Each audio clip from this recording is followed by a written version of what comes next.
transformation de l'Afrique. Champion d'honneur, Madame Zainab Shamsuna Ahmed, ministre des Finances Nigeria, et Dr Vera Songwe, sous-secrétaire général et exécutif de la Commission économique pour l'Afrique. La date, c'est le 21 au 23 septembre à 9 h au Lagos Continental Hotel, Lagos, Nigeria.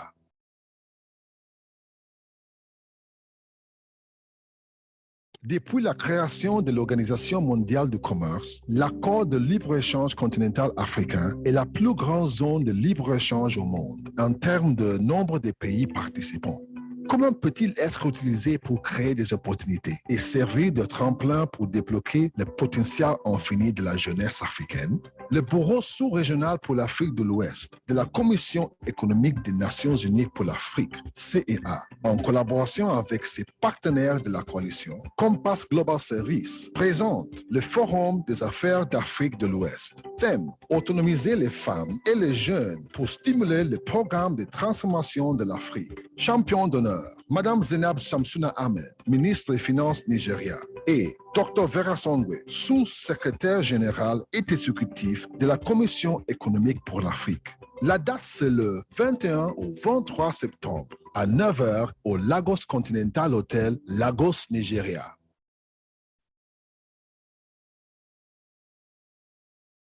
Depuis la création de l'Organisation mondiale du commerce, l'accord de libre-échange continental africain est la plus grande zone de libre-échange au monde en termes de nombre de pays participants. Comment peut-il être utilisé pour créer des opportunités et servir de tremplin pour débloquer le potentiel infini de la jeunesse africaine? Le Bureau sous-régional pour l'Afrique de l'Ouest de la Commission économique des Nations unies pour l'Afrique, CEA, en collaboration avec ses partenaires de la coalition, Compass Global Service, présente le Forum des affaires d'Afrique de l'Ouest. Thème: autonomiser les femmes et les jeunes pour stimuler le programme de transformation de l'Afrique. Champion d'honneur, Madame Zainab Shamsuna Ahmed, ministre des Finances Nigeria, et Dr Vera Songwe, sous-secrétaire général et exécutif de la Commission économique pour l'Afrique. La date, c'est le 21 au 23 septembre à 9 h au Lagos Continental Hotel, Lagos, Nigeria.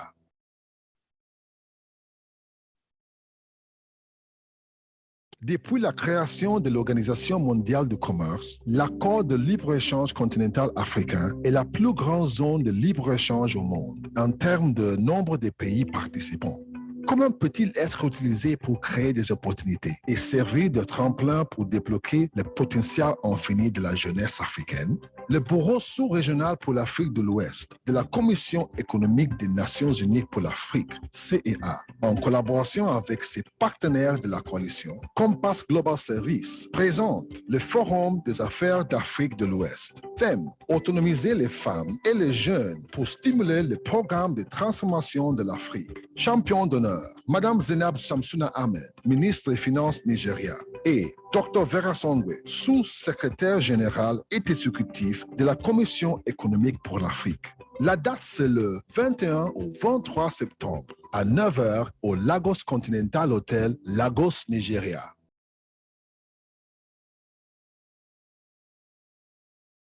Depuis la création de l'Organisation mondiale du commerce, l'accord de libre-échange continental africain est la plus grande zone de libre-échange au monde en termes de nombre de pays participants.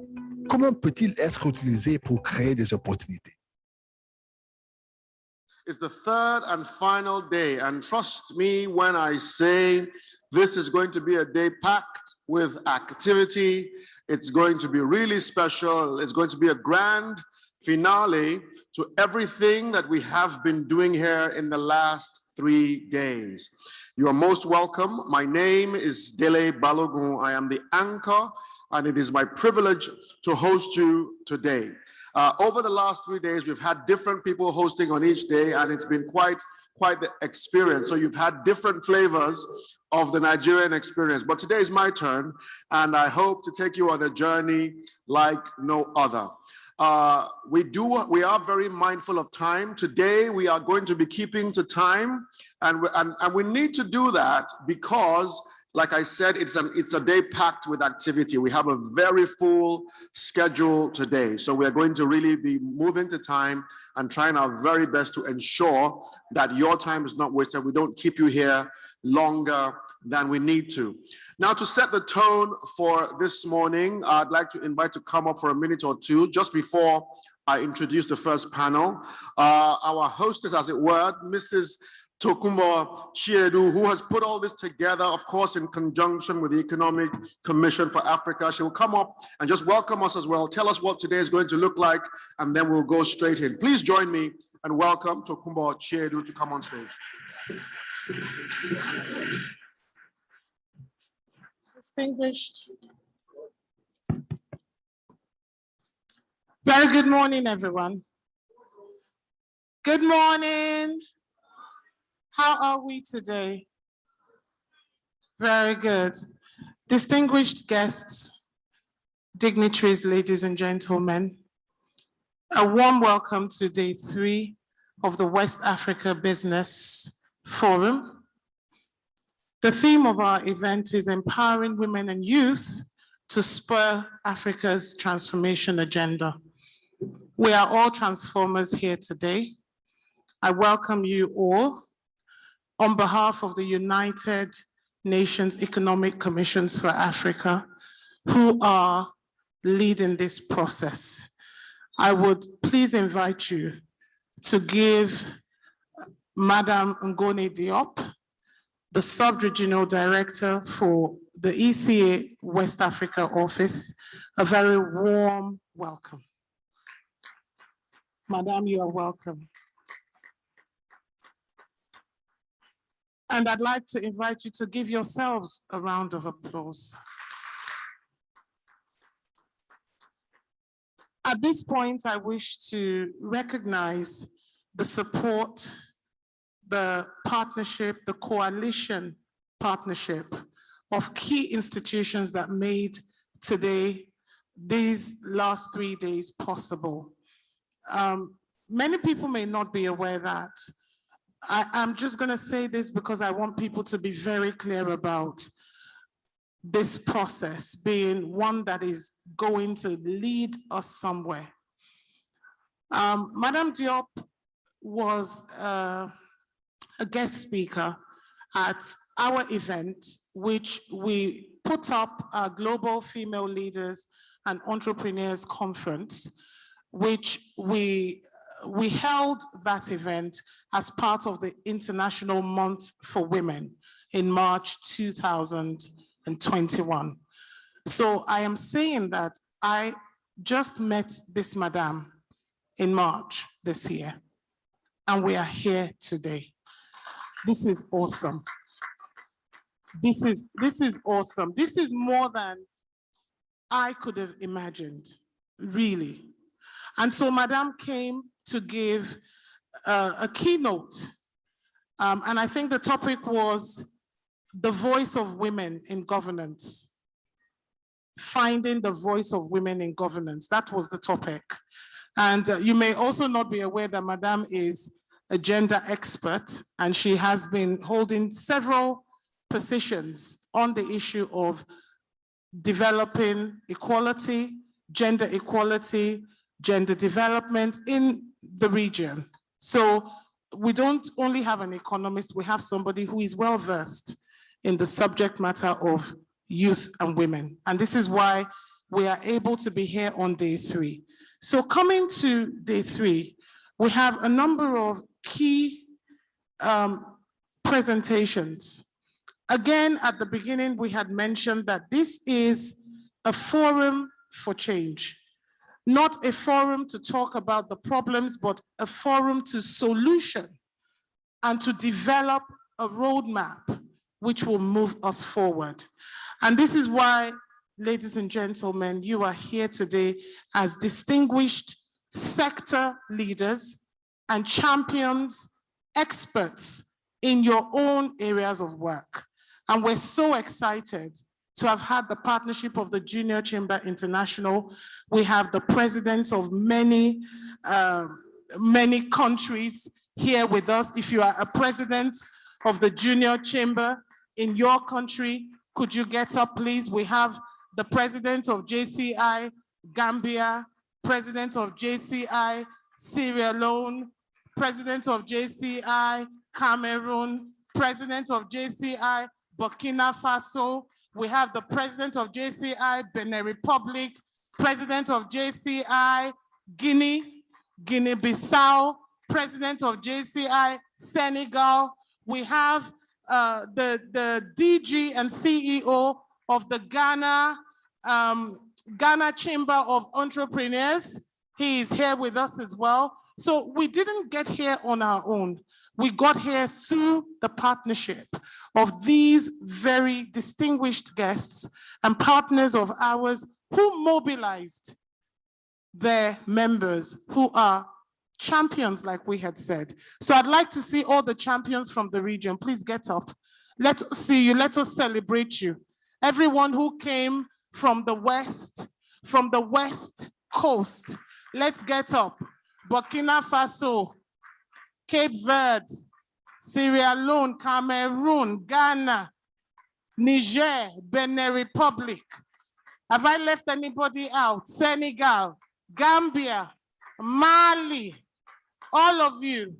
We are Niger, yes. Have I mentioned everybody? Help me. Have I? Yes, thank you. We celebrate you. Please, Togo, you are welcome. Senegal, you are welcome. Bienvenue, enchanté. Thank you so much. Thank you for heeding the call. Thank you for believing. Thank you for honoring this process. We are so grateful to you. And we know that you're going back to take the message, especially from this Thursday, this third day of the event. You're taking the message back and you are going to be a force for change. You may please be seated. In Nigeria, I'd like to recognize the very robust support of JCI Nigeria. Actually, our conversation with the region started with JCI Nigeria. I'm not sure if I have the president here, but if you're from JCI Nigeria, could you stand up? Are you in the house? JCI Nigeria. Thank you, guys. I am so grateful to you. We called you and you answered. JCI Nigeria brought everybody here. We reached out when we had problems reaching the region, and you guys stood by us, and today you are here with us. I salute you as fellow Nigerians. I commend you as fellow Africans. I commend you as change makers and coalition partners. Thank you so much. You may please be seated. Then I cannot go without acknowledging the support of Lagos Chamber of Commerce and Industry. If you are here from the delegation that came from the office of the president of the chamber, I want to thank you. And I want to commend you for showing up. You've been here every single day. You have registered your attendance with me personally. I'm very honored that you could make it and that you took the time. Please take our greetings back to the chamber. Thank you so much. Also, I'd like to recognize NECA's network of entrepreneurial women. They stood with us, they mobilized with us. I believe the president is here. Please stand up. Thank you, madam. Thank you, madam. Thank you to the executive secretary of NEW. Where is he? He's here in this building. Please stand up.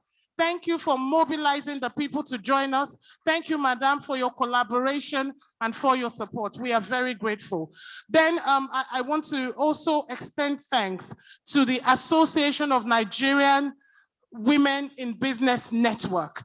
If they are here, please get up. Please let us salute you and thank you for standing with your little sister. You stood by me. I called on you. I said, look, Madame Diop, my boss, is expecting you to turn up. Don't let me down. And here you are today. I think Madame Diop is happy. She's clapping. So I think we did a good job. On behalf of Nigeria, I thank you. On behalf of this process, I thank you. And I'm also saying we're looking forward to more. Thank you so much. I am grateful to you. And to all my senior colleagues in the house, I have many senior colleagues, everyone who is has been part of this process. I'm saying the thanks now because we may not get I may not get the opportunity. Madame will close with her thanks. I want to thank every member of my team. They're not here now, they're in the back office. Everybody on the side of UNECA, I wish to thank you so much for supporting us, for teaching us and guiding us through this process. It's our first project for the United Nations. We have learned so much. We've been stretched, but thank God I'm still standing, and I'm very grateful that we were given this opportunity. Technical team members, thank you for not letting us down. Thank you for pulling everything together.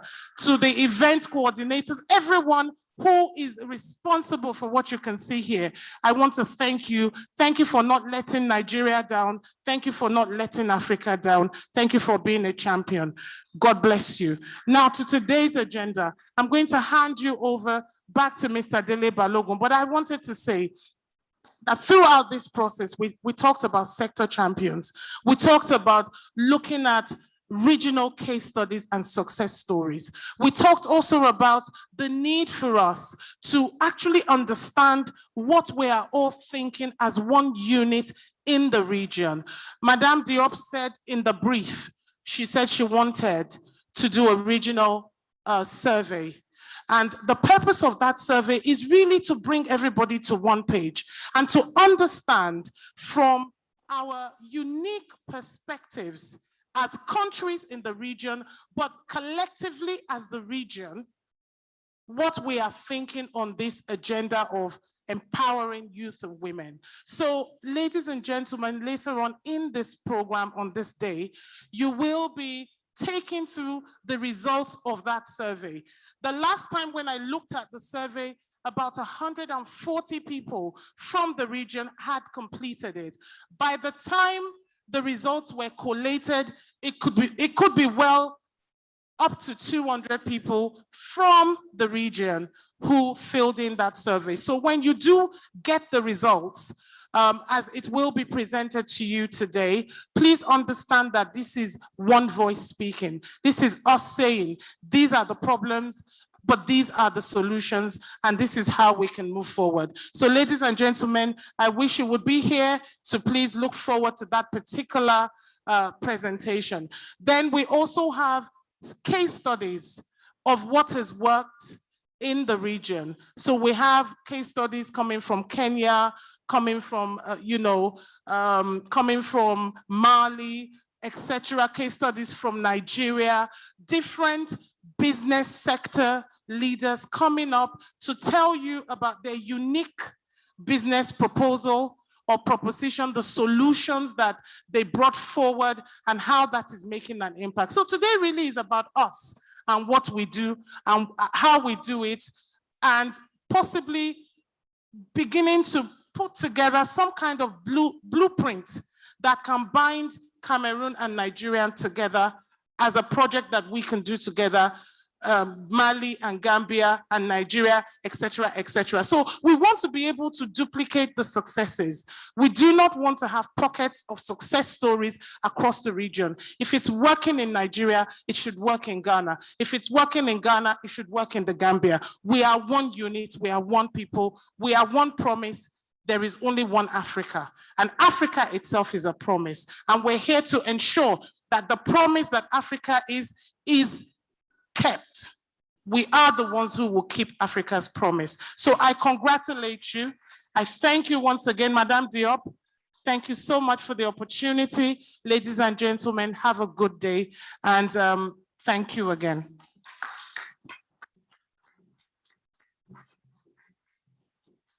Wow, thank you so very much. I think no one in this room could have done a better job of starting us off today with all the thanks and acknowledgements as Mrs. Tokunbo Chiedu just did. Let's put our hands together for her one more time. And we'll go straight into the first session. Like I said, today is packed with a lot of activity. We are going to, as much as possible, keep to time. We are already running slightly behind, but we'll try and catch up and make sure that everything is well. So we're going straight into the champion case studies that have worked, things, success stories from across the region. And we have people coming to present to us from 5 countries, well, from 4 countries, Mali, Kenya, Ghana, and the Gambia. And from Mali, we have Dr. Mamadou Guro Sidibe. Please come up on stage. I'm going to have them all come and take their seats, and we'll go through their presentations one after the other. Please put your hands together for Dr. Sidibe. From Kenya, we have Vivian Opondo. Vivian Opondo from Kenya. From Ghana, we have Jeff Achembong. He was here yesterday as well. Let's welcome Jeff as he comes back up. Another delegate from Mali is Tenin Nana Kuyate. Let's put our hands together for her. And finally, from the Gambia, we have Adama Bayai from the Gambia. Adama Bayai. Let's clap for all of them as they come up. I do believe the media team have their presentations. For this area, we have exactly 35 minutes, so it'll be about 5 to 8 minutes per presentation. Thank you.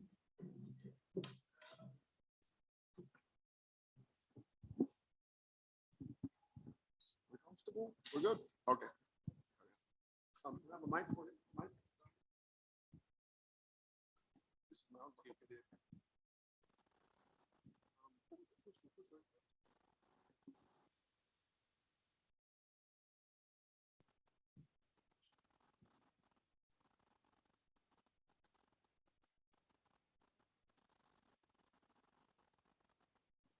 The first presentation will be from Dr. Sidibe. Okay. Thank you, sir.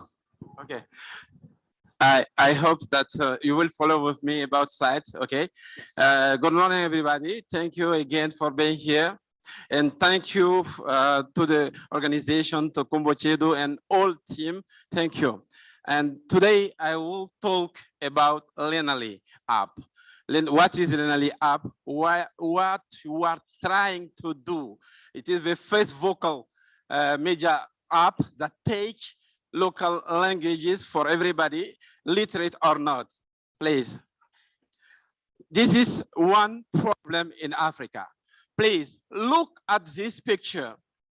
5 years ago, we had coverage, internet coverage. Half of African people do not have internet coverage. 2 years ago, we have only 30% of people that do not have internet coverage. This means that we have more people living in area which can be, which is covered by internet.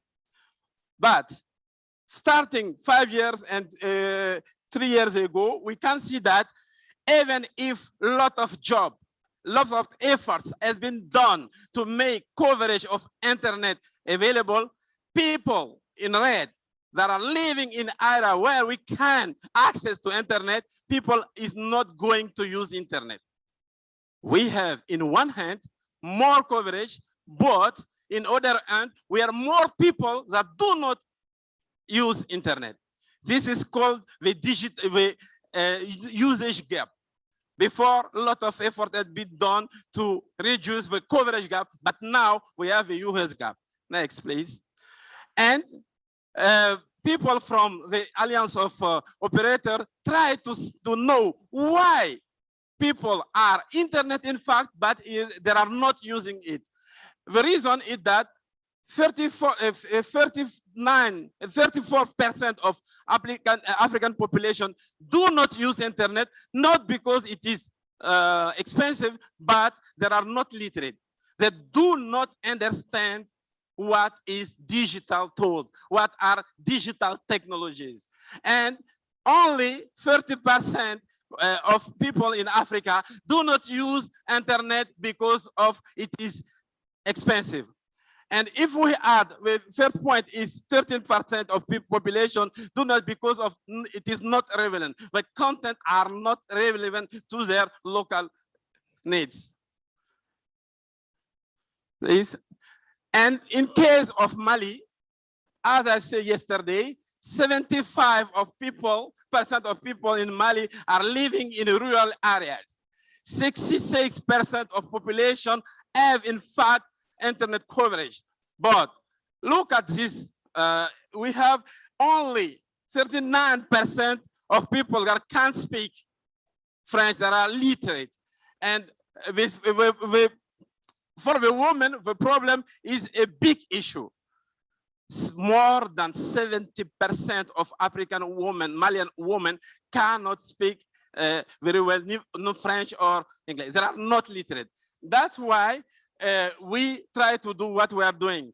And also we have a lot of multiple spoken languages and use it, Facebook, WhatsApp in Mali last year are used only 15% of Malian population are active in social media. Okay, that's why we provided Lenali a first in the world vocal social app that consider African habits, regional consideration. And we provide the ability to everybody, literate or not, to have access to digital technologies. This means that we provide vocal tutorials, we provide vocal profile, we provide also the possibility to just take a picture and to do some vocal things. So it allows everybody, literate or not, to do all the things that all can be done in other places where we are more literacy. Next, please. So this allows people in rural area that are not going to school to have the ability to use social media app like everybody everywhere in the world. Lenali is known in all the media of the world, Africa, Europe, Canada, Russia, USA. Every big company, major company, talked about Lenali, that it provides to African people the possibility to access to digital technologies, any kind of. And Lenali, it is not just a major social app. We have done also a big job. As you have seen in my picture, many people do not use internet because of low literacy rate, but also because of not relevance. So we provided another app, GAFE, this means writing in Malian language. It is the possibility to provide digital literacy tools in order to learn, to be literate from this language, starting from local languages. Starting from local language, we can learn, can be trained in order to be more literate. What is done in the GAFE app. And this is not all. Lenali also provided a means to be a Malian startup and association. And in order to go further, we started to create the CIDER. The CIDER is an innovation center and developed for the development and entrepreneurship.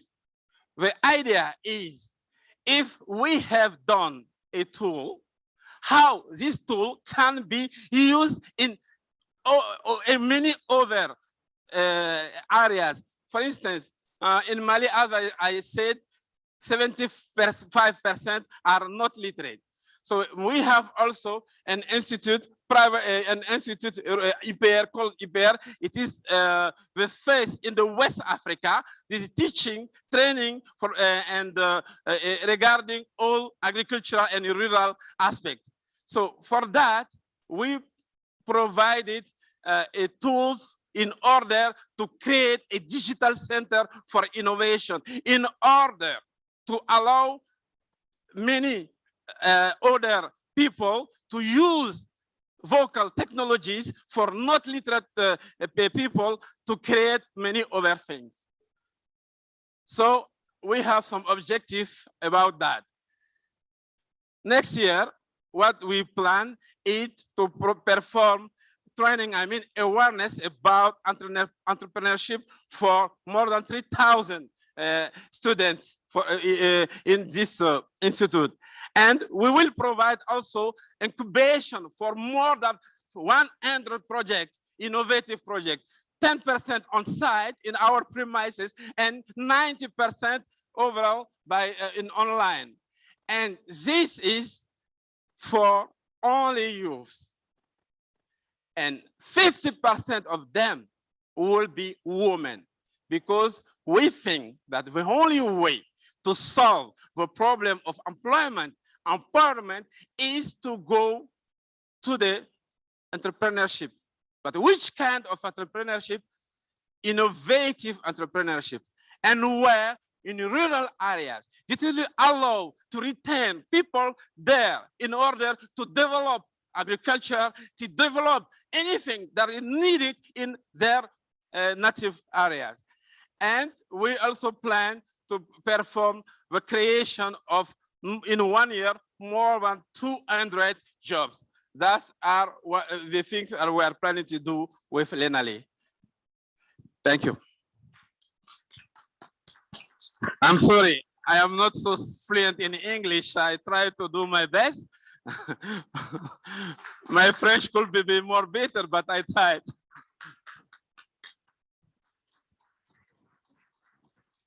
Thank you so much, Dr. Sidibe. You did very, very well. Your English is amazing, isn't it? One more round of applause for the excellent English. I don't think anybody struggled to understand you, okay? Vivian, are you ready? Next, we'll call on Vivian Opondo to please come and speak to us as well. Let's welcome Vivian.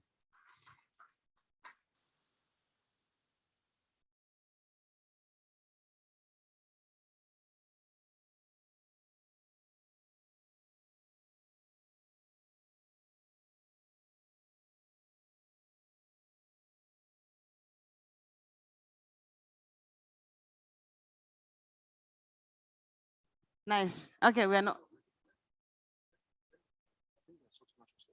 So we go back to sit up close.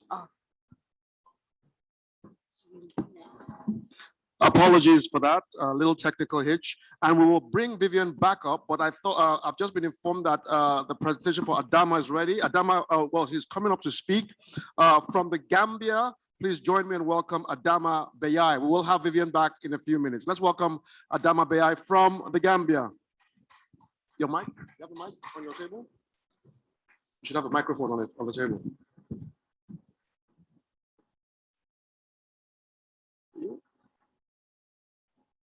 That's it.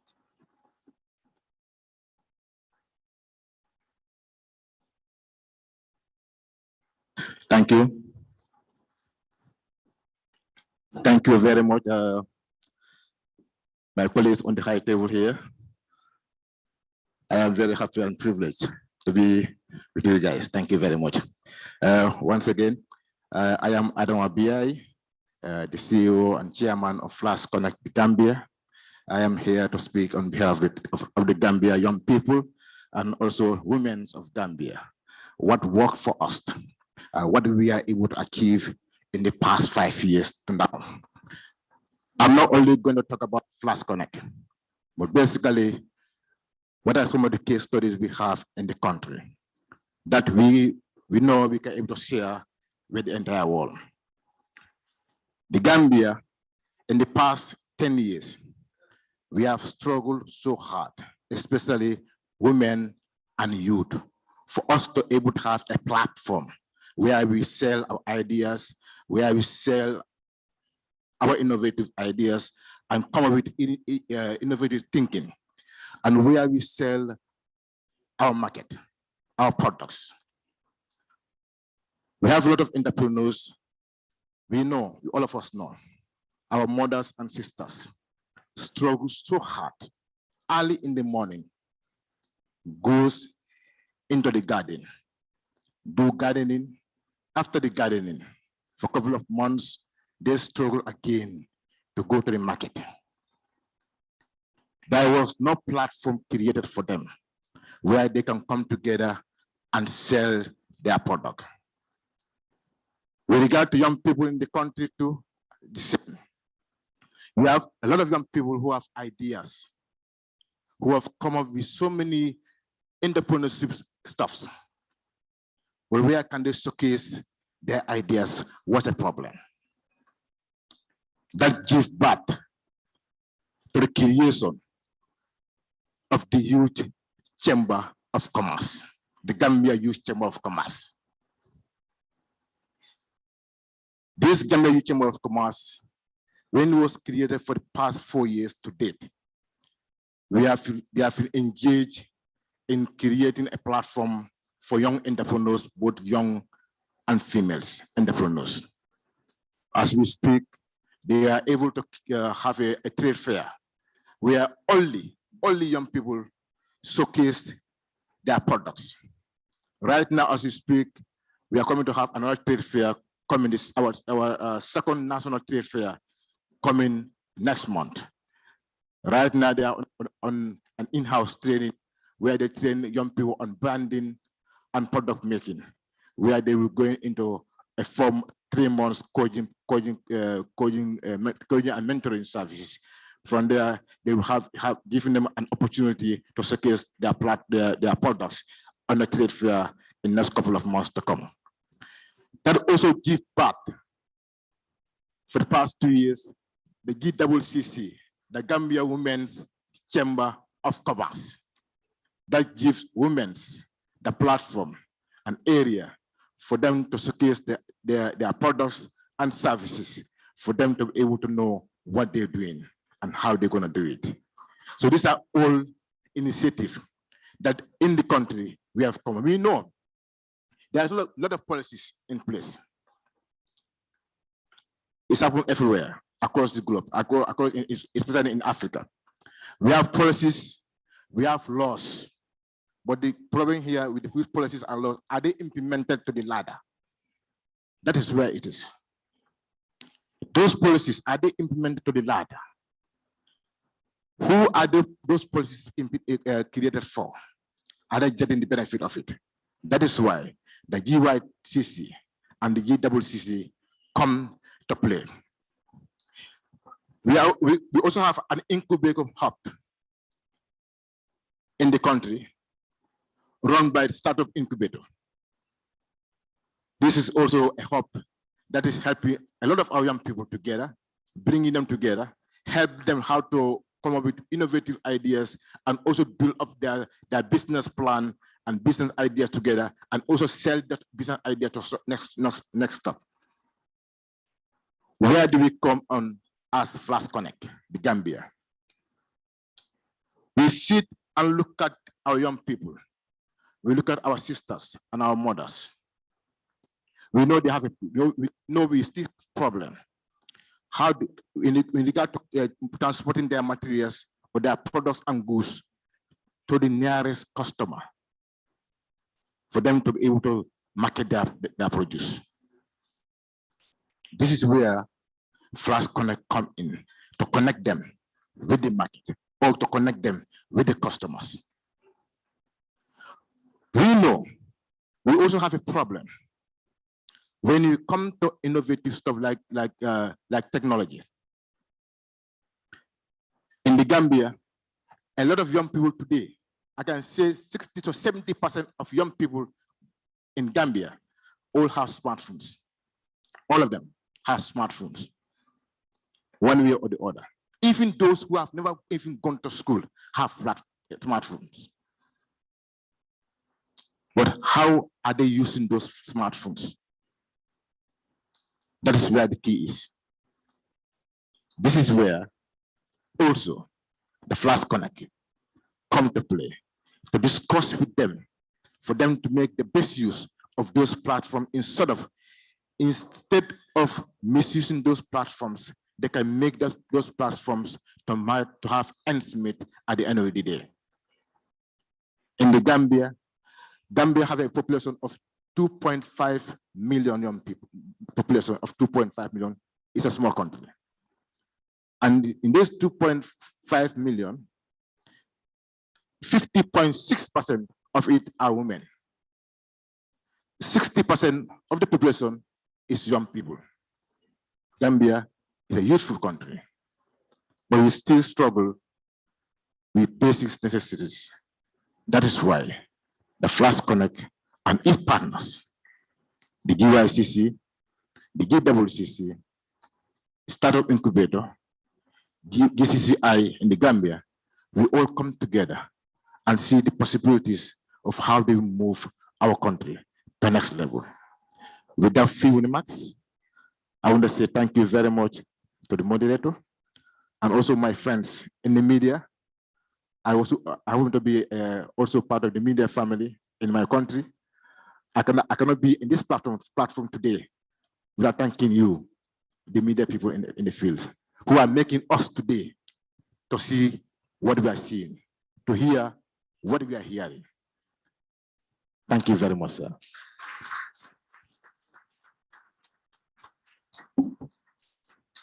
Thank you so much, Mr. Adama Baye, all the way from Gambia. Also very good communication, thank you. So this case studies, as you can tell, is just an opportunity for our panelists to just tell us basically the success stories, what their journey has been and how they have been able to overcome the challenges. Like I said, we are mindful of time, so if we can keep it a little bit shorter if possible. I'm coming to Jeff next. So, you know, I know Jeff will deliver in just a few seconds or a couple of minutes. I have faith in Jeff. I'm going to call up next, all the way from Ghana, Jeff Achampong. Please welcome him as he comes to tell us a little bit about his story. Round of applause, please.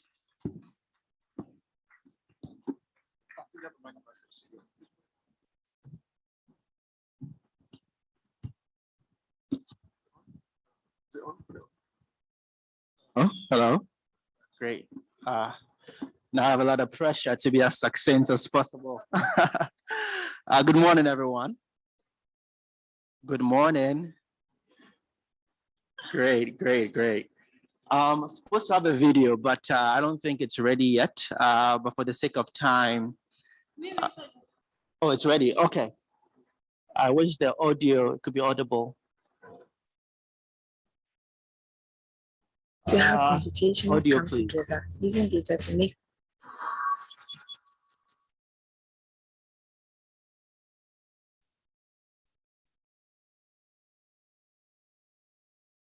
a statistics student of Kean University. I love to teach, and I'm also interested in how data can transform the banking sector.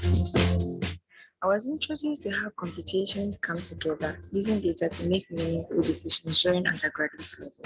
And one very necessary condition is enough data because it helps make computations very accurate.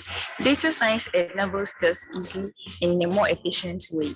Very large data can be attained in sophisticated computations which help to detect trends and other findings can be made. This could help banks grow instead of their collapse. Wisdom Academy makes learning very flexible. You can take the course anywhere you are, and it is also self-paced. The syllabus is very detailed. Everything needed for one to become a data scientist was provided, on top of ML, Python, and R programming, etc. I hope to help other young ones develop a career in data science and hopefully apply my knowledge in the banking sector.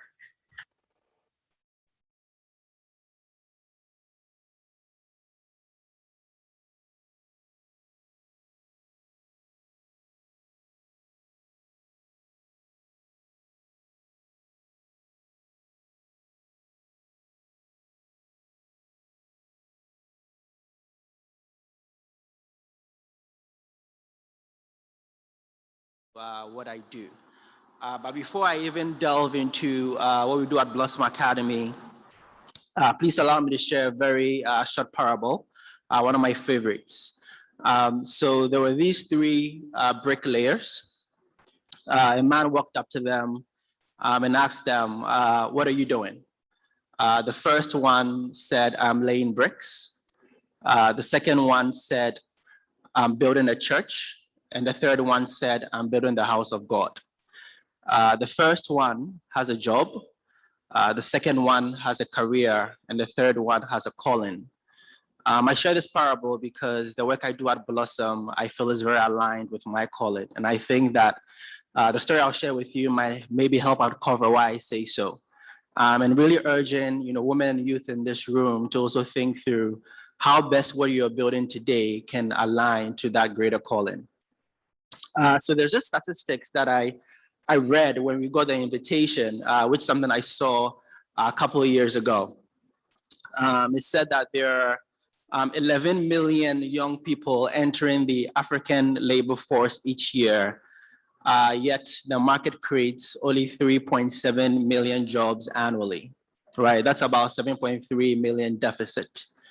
I think that the solution that a lot of people come up with is let's create more entrepreneurs and let them create jobs, right? However, I am of the school of the thought, I think a lot of people believe that every African should be an entrepreneur, which shouldn't be the case, because there are some people who are not essentially designed to be entrepreneurs. There are people who are designed to actually help support others build companies. So we took a slightly different approach.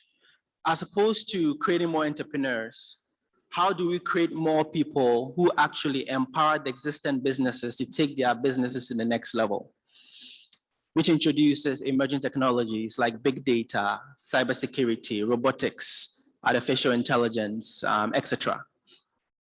So my journey actually started when I worked on Wall Street for a couple of years. I was consulting multinationals on their big data strategy, and came to understand how companies like McDonald's, Targets were leveraging big data to maintain a competitive advantage.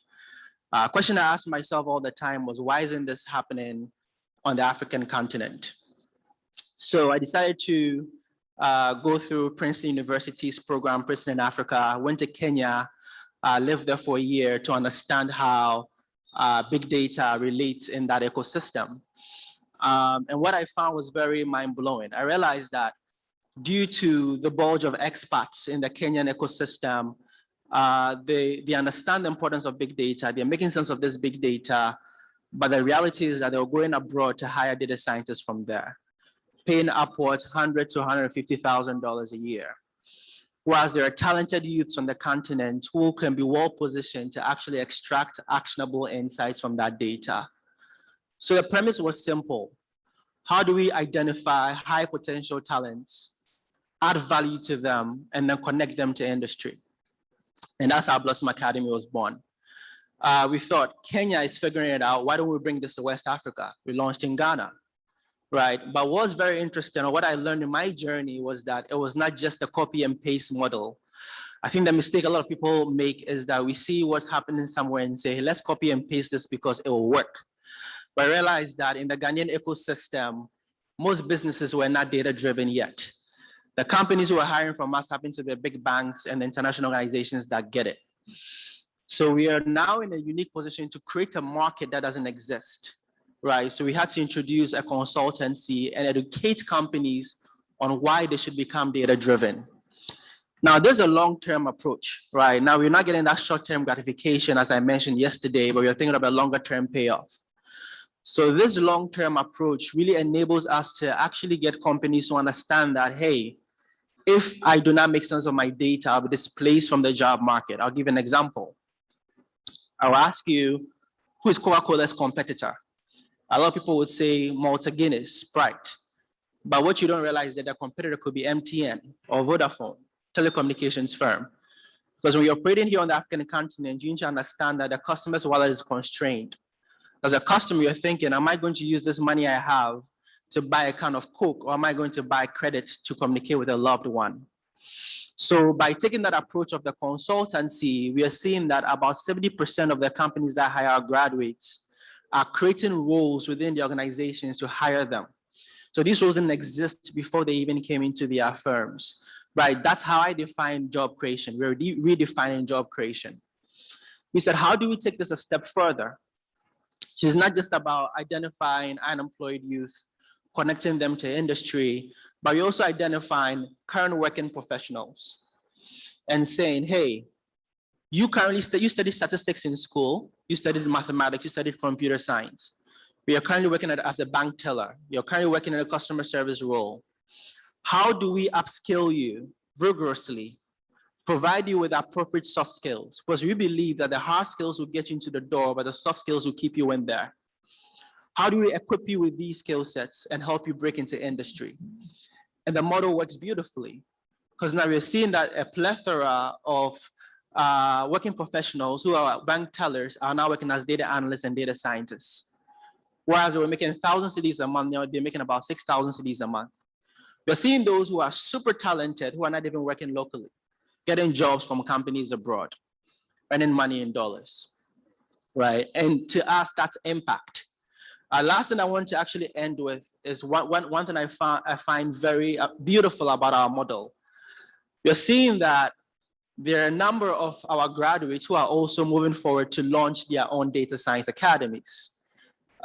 Another founder would say, hey, why are you competing with me? But I think this is beautiful because this is actually contributing to a narrative that we are looking to accomplish.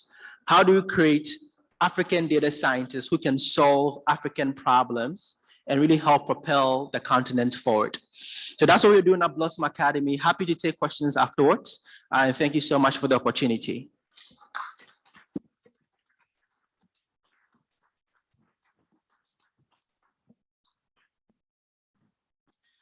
Thank you so much, Jeff. That was very inspiring. I learned a bit more about your business today than I heard yesterday.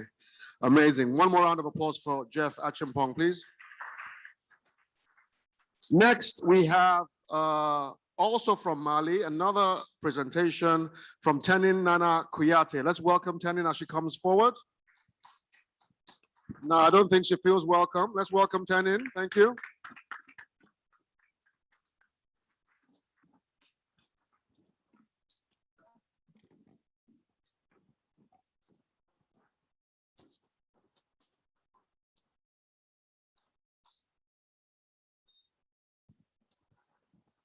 Hello?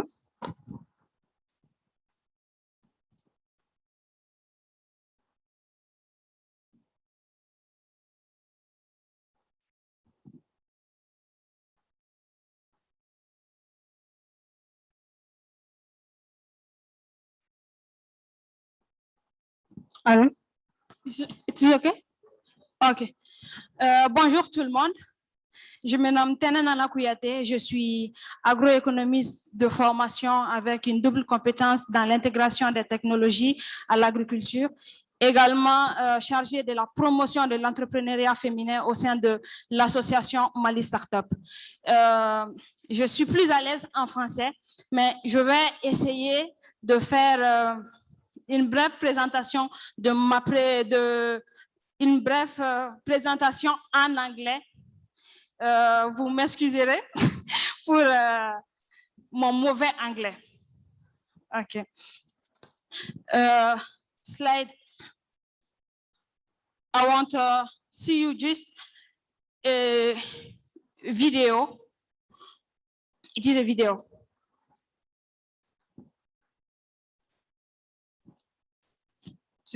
Okay, no problem.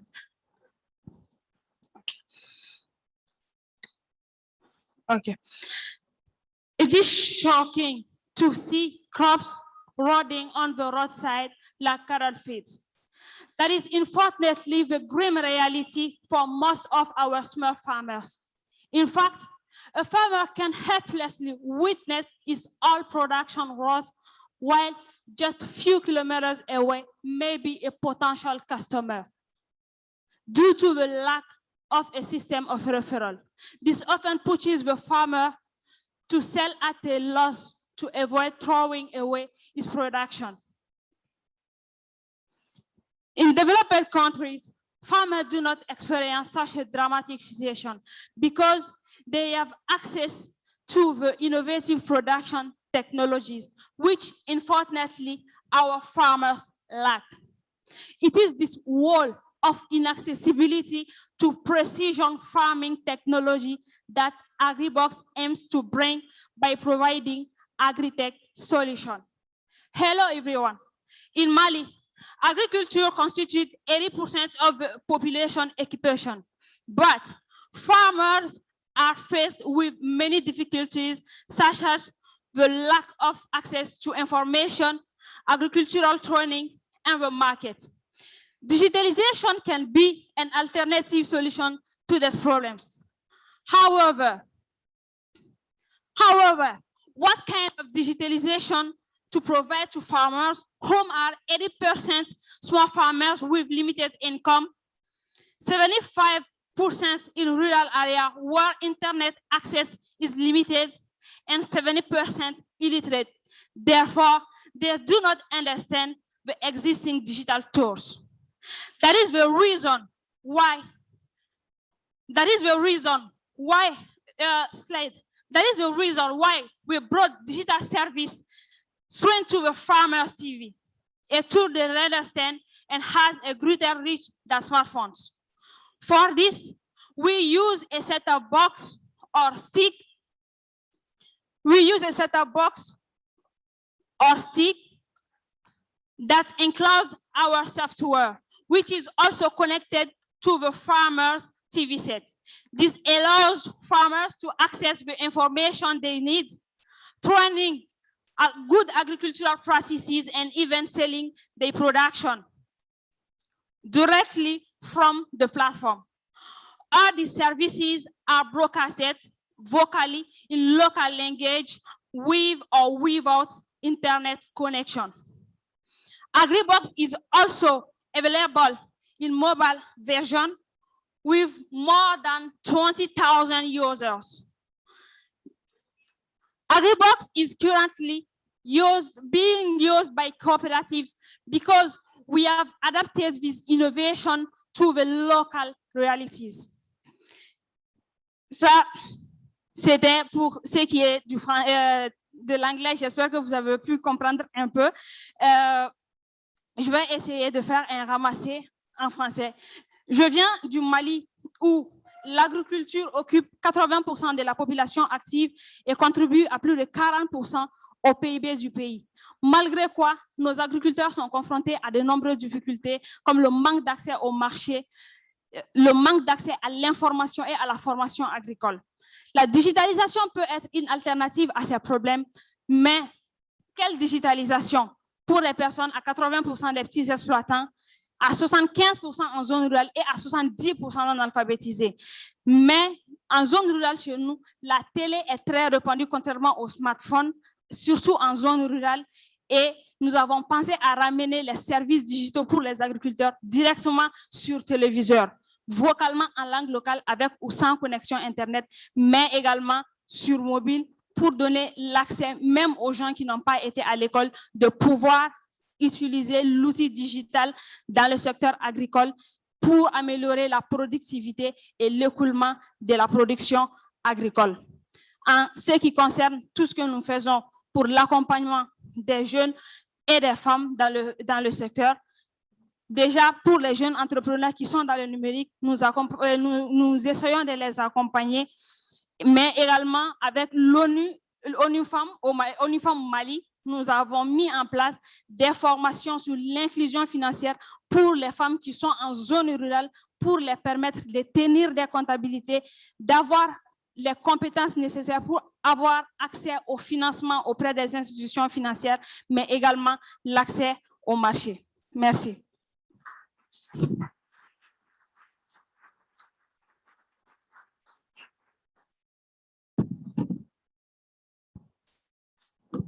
Merci beaucoup. Thank you so very much.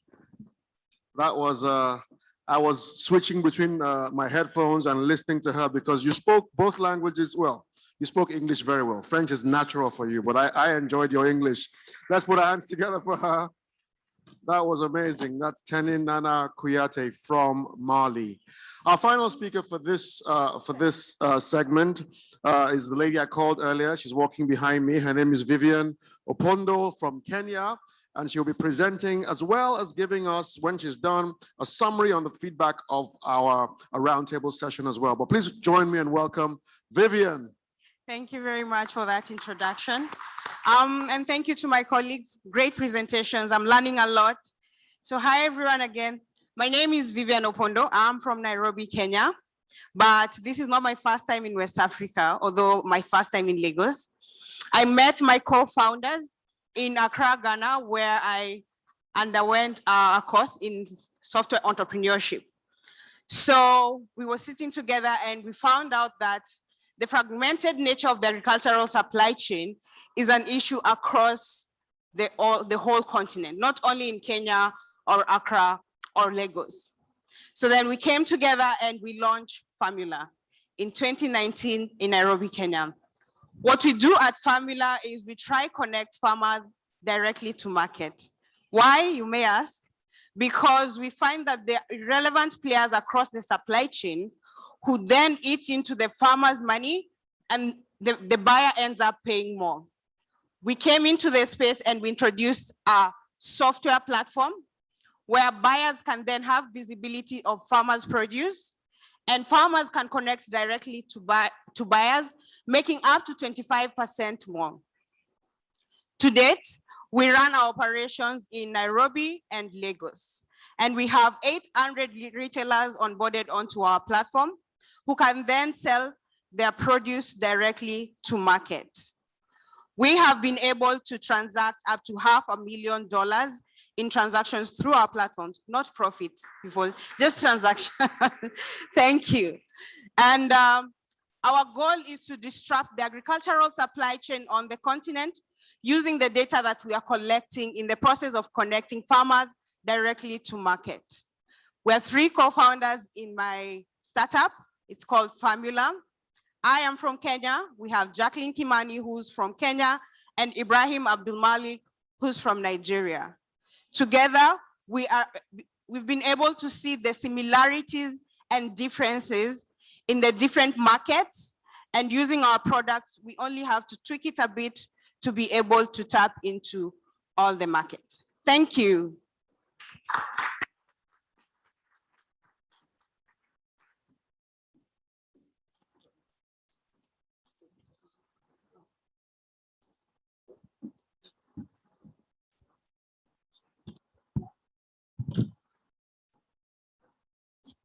Thank you so much, Vivian. One more round of applause for Vivian, please. We have another session coming up, another panel session, but I'd like us to take a 1-minute break. I just want to make one clarification and I'll come back and introduce them because there's supposed to be a video. I want to ensure whether that video is playing now or later. So this is not the break where you stand up and walk around. This is just a break where you give me a minute, okay? Okay? Thank you, I'll be right back.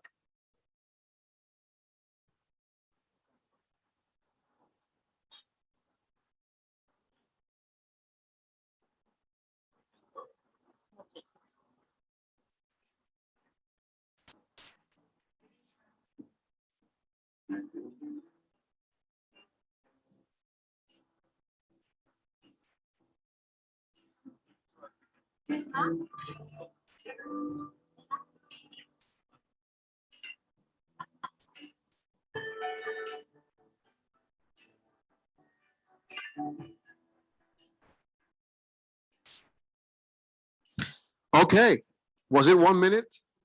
I'm back already. We're going straight on to the next panel, and this next panel is a panel session. We're going to have a team of panelists on the stage, and they're talking about the creative and cultural industry, which encompasses film, music, photography, graphic design, animation, media, and printing. I'm going to invite up the panelists first, and I'll bring up the moderator last. Okay, just as I asked, no, did you think I was going to keep you here? No, I'm going to let you go, but we need to get a picture with you guys. Can we just step forward and take pictures with this panel? Please put your hands together for this lovely panel behind me. I wish Madam Diop was around, or Mrs. Chiedu. Are they close by? No? Okay, maybe I join them then.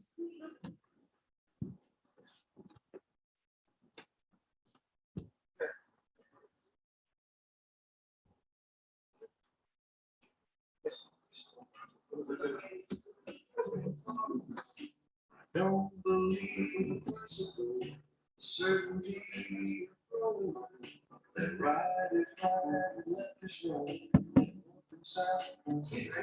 Thank you so much. One more round of applause for the panel. Thank you so much for all your help. So for this next panel, first person I'm introducing is Weche Yubi Christiane from the A&M Group Africa, Cameroon. She's a highly professional, upright, and energetic lady with a strong desire to deliver results in a challenging environment. She has remarkable communication skills, leadership, spoken and written language, excellent in French and in English, good presentation and influential skills. She has a proven track record in research, market analyses, business strategy, marketing, sales, and growth initiatives. She focuses on Cameroon and Central Africa power markets, the IPPs, and government projects. Please join me and welcome Weche Yubi Christian.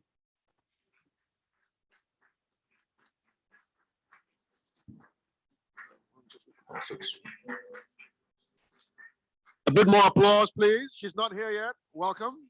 How are you? Have a seat. Just pick anyone you like. Next, I'd like to introduce. He is the founder of Guinea Print, which is a modern printing company, an innovative company under Guinean law created in 2017. They've been working with the Guinean public administration system and private sector to increase efficiency in their chosen area of business. He offers businesses and individuals printed products and personalized marketing materials for all budgets, tastes, and occasions. His project is focused in the field of printing and computer graphics. This is explained by the fact that both individuals and companies grant great importance to communication media. He is very pivotal in the growing of this industry in his country. Please join me and welcome Thierno Issa Cilia from Guinea-Bissau Multi-Services. I hope I didn't murder his name. Where are you?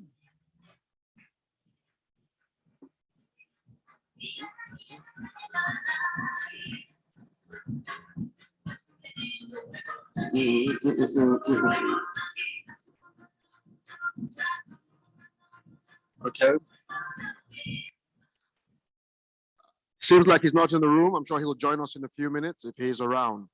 Next panelist is someone who spoke here yesterday, and he gave arguably the most effective or the most impactful presentation here yesterday. Ferdy, none other than Ferdy. His name is Ferdy Adimefe. He's a creative entrepreneur, passionate about the creative industry in Africa.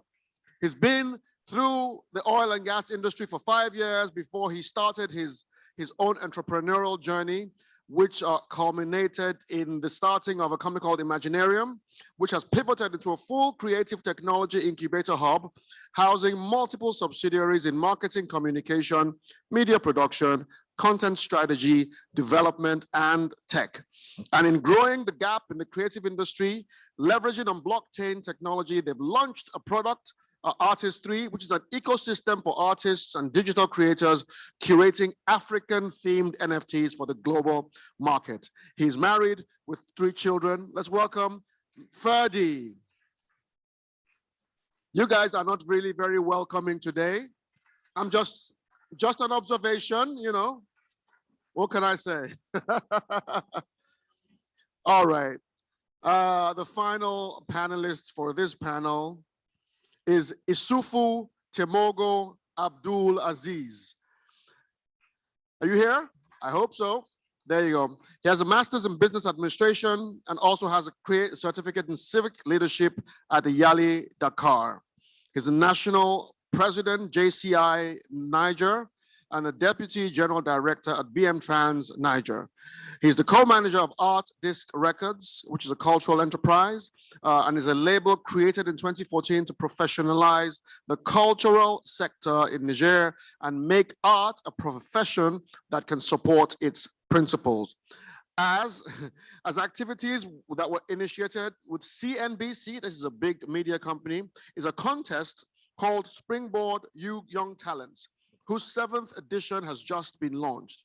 This competition consists of bringing together young talents in urban music in a competition that lasts 6 months in the presence of a jury and coaches to supervise and advise these young people. Thanks to Partner Studios, they have recorded about 10 songs that have come out of the participants in this competition. Today, thanks to the remarkable work that they are doing, the winner of each edition of this Springboard will represent Niger at the Wassan Africa Festival in Toulouse, France. So please join me and welcome once again Isufu Temogo Abdul Aziz. Now, to mediate to moderate this session is none other than Enoch Yor Oduro Agir. He is also known as Trigmatic. Okay, I did a bit of research on that. Trigmatic is an award-winning rapper, songwriter, composer. And in the last 15 years of his career, he's got 5 albums to his credit, 11 national and international awards. Are you guys not applauding him? National and international awards, including 5 VGMA awards and over 30 music award nominations, 19 of them being from the Ghana Music Awards. His passion for music extends to advocacy for music training and growing more professional musicians, which led to the formation of the Matic Music Club, which is an organization that he runs. It's a program that has served as a host program for the global leaders and hosted many international and local music professionals. Also an agri-businessman and a co-partner in Coaba Rice, a local rice brand in Ghana. He's also a member of the Young Entrepreneurs Only, to mention a few. Please make welcome Enoch Yor Oduro Agir, AKA Trigmatic. You know, if you're a rapper, that's how they call you, Trigmatic, yeah? All right, so have a seat, have a seat. You have your mic next to you. So I'll hand over to the moderator for this session. Thank you. Over to you, sir.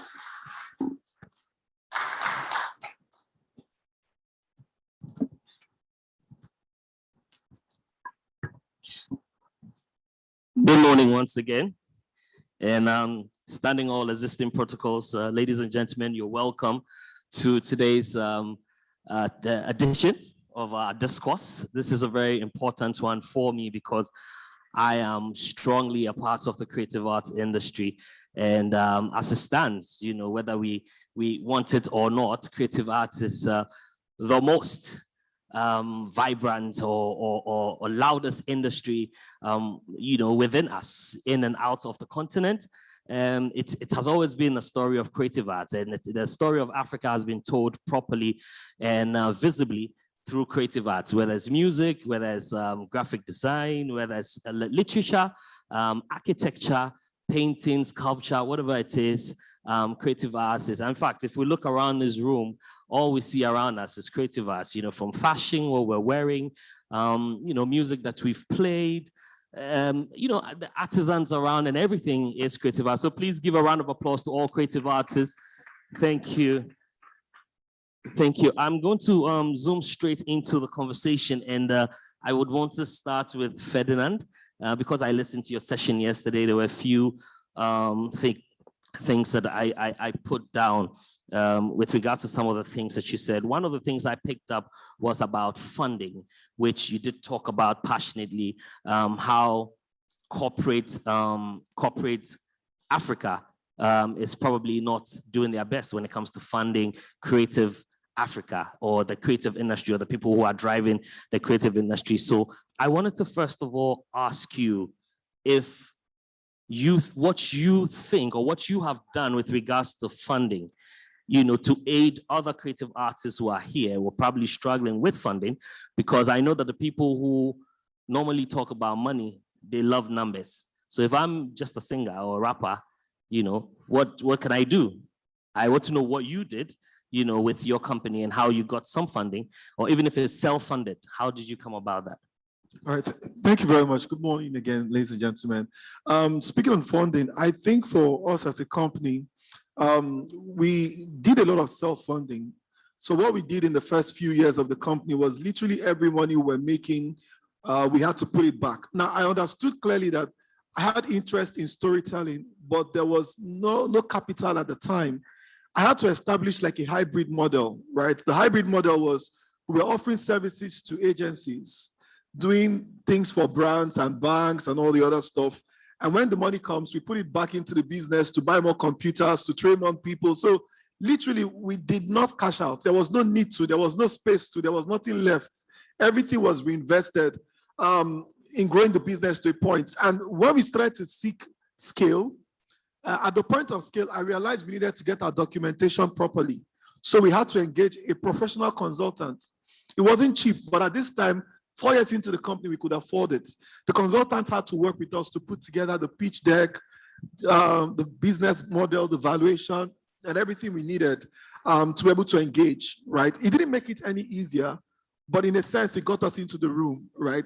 And like I said, there is a suspicion here in Africa that the creative economy is not there yet. We may not necessarily say it in the open, but we say it when the conversations happen on the table. But I keep telling people, if music is a multi-billion-dollar industry anywhere in the world, why will it be different for Africa? Yes. If movies is a multi-billion-dollar industry in the world, why will it be different for us? If artists can sustain themselves, if writers can make money from their works, why is it different for us? And it's because on a level, we in Africa, we've not been able to develop a policy that can protect intellectual property. You can actually have a content and somebody will rip off it. Piracy is still on all-time high. So there is a sense that without solving the policy, the protection side, the IPs will not be valued for what it is. But we need to aggressively advocate for policies that can say, you are an author, you have a book, I would value it for an IP, and anybody must respect that it's valued at this, right? Internationally, IP is a big part of the ecosystem. We need to bring IP back here because IP is one of the ways we can unlock the creative economy. IP is one of the ways you can access capital. But like I said, there is also the need for us to have structured capital that is peculiar for the creative industry, that is designed to unlock the creative sector. And we need to de-risk that capital very, very well. It's not necessarily going to come in the way that you understand the gestation period of creativity, understand that you need to establish ecosystems or communities where the creative people can work together. And if we begin this, it's going to work. I have a community of creatives I work with. We have the meetup sessions where we bring people to talk about taxes, access to finance, access to market, exporting your products, right? It's not at the point where it can break up yet, but it's doing the work it needs to do, at least for now. So Ferdinand, thank you for that answer, but I just want you to, add up to this, and because I want this discourse to also bring out a lot of solutions. So you are saying that it will be of a necessity that the creative, or the people in the creative industry sort of have that good balance between themselves and corporate Africa. For instance, bookkeeping must be very important because like you're saying, you were able to know what and how, what comes in and what goes out. So bookkeeping must be important. And is that what you're saying? Yes, I think, and just to put it this way, there's the business of, there's the art of the business. Thank you. And there's the business of the arts. Creative people must learn to think like business people. And I'm not saying lose your creativity, but I'm saying there's the language of money. And when they show up, your passion is not the only thing they're looking for. They're looking for your logic. They're looking for how sustainable your business model is. They're looking for the market. So, I mean, as a creative, you need to learn to think like the other guys. Let's think of the business of our art and not just the art of the business. And when we begin to approach art as a business, we will get the financings we need, or at least make more progress than we're making even now. Thank you so much. That was a great answer. I'm going to move to Christelle. Did I get the name right? Yes, Christelle, I want from a woman's perspective, and also putting in consideration the youth. And the last time I was in a dialogue, there was a lot of talk, and this is a very important one because also as part of the theme, we're discussing how women and the youth can take advantage of the creative industry. In your opinion, do you think the opportunities are open, visible enough for the women, for the youth, as it should? And if not, what are some of the solutions that you can? Thank you. Thank you for that question. Good morning.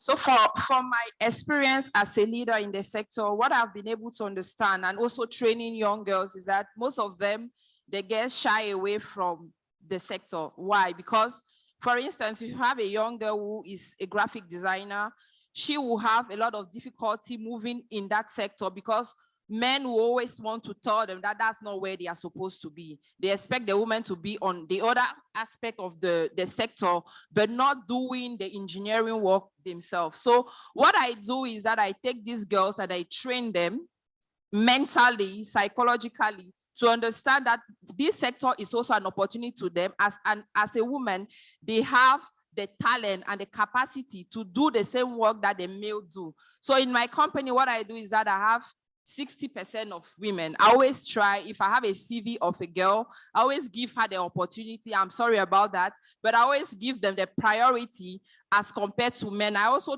make sure that I follow them personally, because women have a lot of issue personally when they come to a job setting. Like, she will be handling her emotional, her private life, and not being able to be up to the skills on the job. So I always make sure that I train them, and I also counsel them to make sure that when they are in the job, they can deliver on the job, and they can manage their emotion and have the emotional intelligence that can help them grow in the sector, grow their skills, and also grow in experience. So to me, I think young people are the future. I don't think that there is a space for young people, but they are the place, because we need to train these young people to have the skills to be able to work in our companies. What I've been able to experience is that most young people, when they come out of school, they think that they have a degree, but what company need, they don't have. We don't need degrees. We need people who are capable of delivering on the job. So when I take young people in my company, I put them on paid internship, and after that paid internship, they are able to learn on the job. So after 6 months, they can now have a permanent contract, and I keep them going through online training to be able to be up to the requirement for my clients and for the other people I'm partnering with. Thank you. Oh, beautiful. Give her a round of applause, guys. That is beautiful. I wish I could be in your company as well. Paid internship. I like that. Well, no, I want you to touch a bit on what Christelle said, and this is to you. Touch a bit on what Christelle said. I want it to come from a male perspective. What are your thoughts surrounding what he said? Do you think, and she did say that she gives priority, and I like that you corrected that, priority to the female. Now, you run a record label or sort of like a company that also grooms talents. What has been your contribution towards the gains, especially when it comes to women, when it comes to the youth in your country?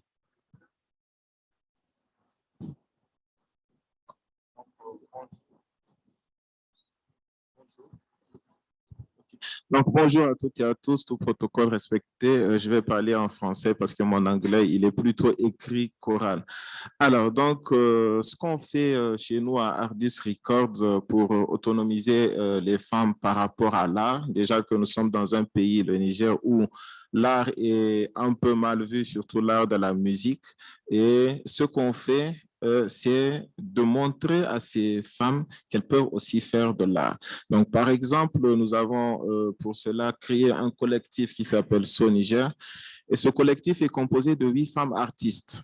Donc, et ces 8 femmes artistes sont en train de chanter pour d'abord changer les mentalités des femmes, pour leur dire qu'elles peuvent oser, qu'elles peuvent entreprendre, que ce soit dans la musique, que ce soit dans autre chose.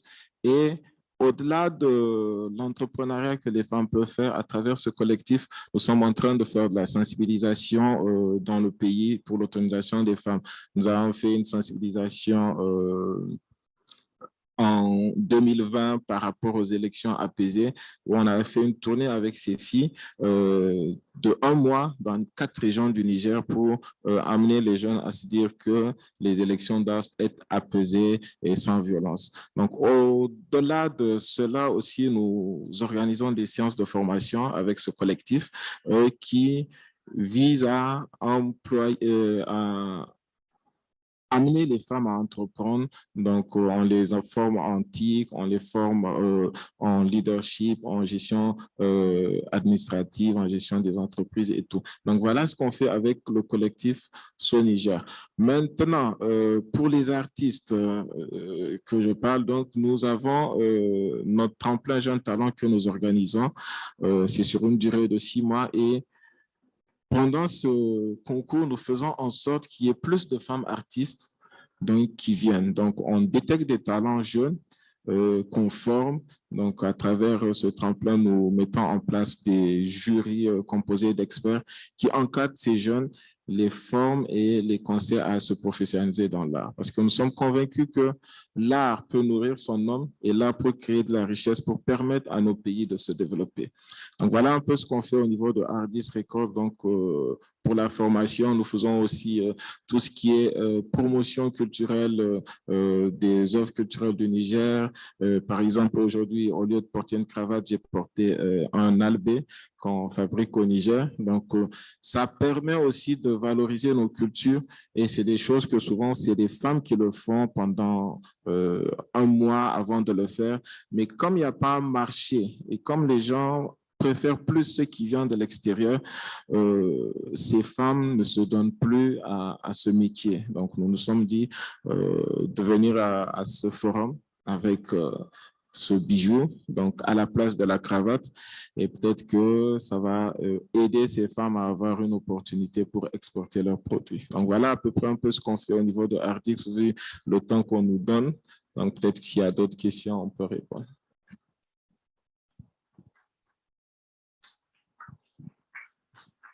Wow, beautiful, and I must say I love it. By the way, I wish I could take it from you, but maybe we'll talk after the conversation. Now, Ferdinand, quickly, I want you mentioned IP, and just to aid the conversation, those of us who don't know about IP, is intellectual property. So behind every artifact, music, any art form, you know, there is an IP. Those of us who do music, you have your UPC, you have your numbers that represent the song in itself. Do you think the average creative artist, and this is to all three of us, have understood the importance of IP, the importance of identifying even with what belongs to them? And I'm saying this because not long ago, there was a movie shot and released with Wakanda, and Africa was very, very excited about it. There were cultures displayed in there. There was the Maasai, there was the Kente cloth from Ghana, there was a cloth from Nigeria. There were cultures that were displayed. And we all know that when it comes to royalty, a lot of times film producers or the consumers get away with it without paying duly what they must pay for it. Do you think the creative artists in Africa have understood this, especially whenever the Western world is mentioned or whenever we say we are being recognized? It seems to seem as though our yardstick to measure what we can do has been the Western world and not within ourselves. So whenever we get so excited about them appreciating what we have, we do not consider things like IP, things that bring us revenue. So lots of times our works are out there, but we're broke in reality. So touch on that for me, and the rest of the panel, you can touch on that as well. I actually agree that the understanding of an average African creative with regards to IP is not there yet. And I think the African creative is caught in the middle. First of all, they will tell you, do you want to be paid now or you want to share a backend? Most of them will tell you, if I take a backend, I don't know if the money will ever come. So let me just settle for what I can see now and I live with it, right? Because the structures of tracking these things are not always very much there. So I do think that we're getting into the 21st century where every creative person needs to have an understanding of IP. And I would also say, if you're playing in the creative value chain, whether you are the investor, the producer, or the executive producer, or the director, can we be very open to sharing royalties with people who are involved in a creative project? I think that's what is done in most parts of the world. But most African investors or most people who finance executive producers or producers, they find the idea of sharing royalty as something that is alien. But we must understand in the 21st century, creativity is a teamwork. We must advocate for that income distribution. Our laws are not strong enough to protect.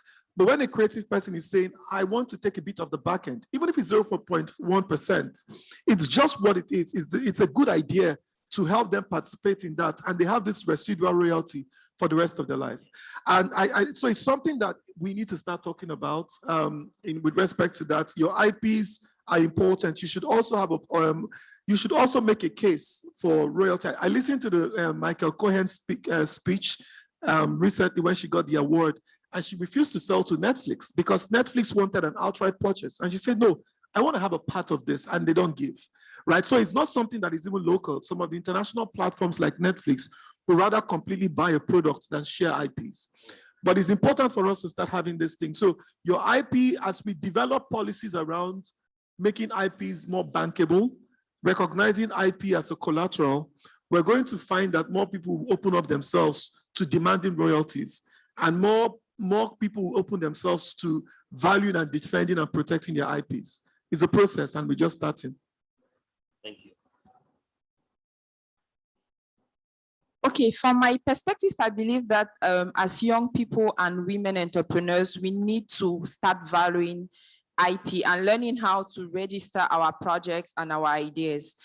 Because a lot of young people, they have amazing idea, they write them and submit them to finance institution or financing organization. And at the end of the day, they realize their project or their idea was being duplicated by somebody else, and there's nothing they can do about it. So we need to start learning as young people and women into the sector that apart from the idea that you have that you want to develop and execute, you need to learn how to invest you yourself into your project. And that takes a little bit of fundamental. First, you need to register your company. You need to protect the ideas or the project that you're developing. If you don't do that, tomorrow, there are a lot of projects that were presented here. Somebody can just copy your idea and go and execute it. If you had not registered your idea, there's nothing you can do to that person. You cannot protect an idea that is not yet protected. So the first step is for you to invest into that project. For instance, in Cameroon, you need to pay about 400 or 500,000 to register your project as an IP, but most people will shy away from it because they feel that it's too much money to be put in. And one of the problems of the people into the creative sector is that we think of ourselves as a potential, but not being a company or a business to be developed. What do I mean? Like if you have a humorist, he will always go directly to meet his client, and at the end of his event, they'll get himself paid. But he will never think of having a company where these people that use him will come and register and pay a fixed sum for him to come and deliver his services. And then at the end of the day, him even being capable of hiring other humorists to work with him in his company and then establish themselves and generating real revenue on the long run for what they are doing and for the art that they are creating. So we in the sector, we need to rethink the way we position ourselves in the business environment and also how we interact with corporates, with government, and also with private institutions. Because if we don't value ourselves as a service provider, a whole brand or a field of service, nobody will take us seriously. And most of the time when you tell somebody that you're in a creative environment, they don't really take you seriously. So if we don't take ourselves seriously, nobody will do that. You will see in the sector, some people will do for a same service, somebody will get paid 10,000, another person will get paid 500,000, simply because that person has been able to design his services in a way that the person opposite take him seriously. So we need to start from there, is building the sector so that in such a way that we can stand together and lobby for what we need for the sector to grow. Thank you.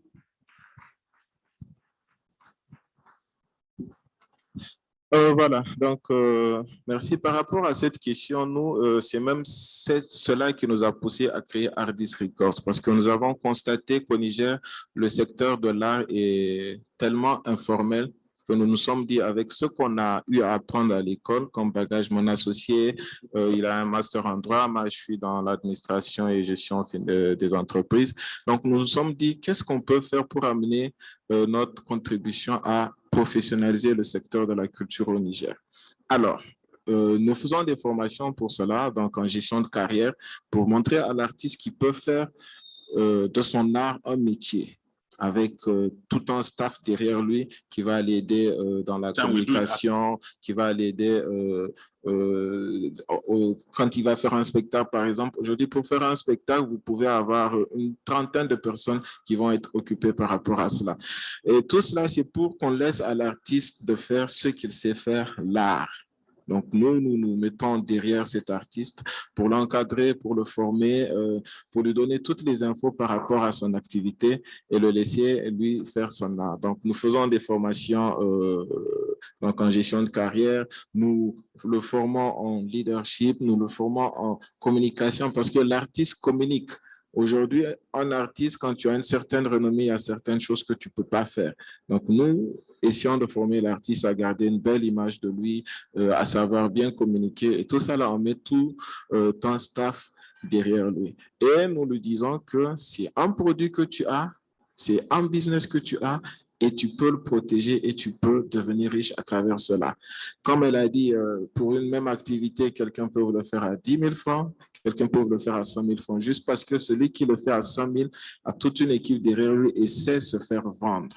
Et c'est ce qu'on veut faire amener à nos artistes pour qu'ils se fassent vendre et créer de la richesse, comme aux États-Unis, par exemple, l'industrie culturelle, ce que ça rapporte, c'est énorme. Et c'est possible aussi avec tout le patrimoine culturel que nous avons dans nos pays et toutes les richesses culturelles que nous avons avec nos artisans, avec nos sculpteurs et tout. Et je pense que si on commence à professionnaliser ce secteur, on peut faire développer beaucoup de choses. Merci. Thank you so much. Now, we're just about getting to, the end bits of it, and I'm happy we touched on, IPs and protecting. Now, I'm saying this because AFTA is here. We're going to export, and we've been exporting culture and arts all these years. We've already been doing it. As a matter of fact, all of us here have exported some level of art or creative art here, whether it's through our music, whether it's through our attires, even our languages, which forms part of our folklores, our folk stories. We've been exporting it. Policy is very, very important. Policy, trade policies within certain markets, and just like any other market, creative art has a market. As a matter of fact, the UK creative industry contributes almost 13 million pounds per hour.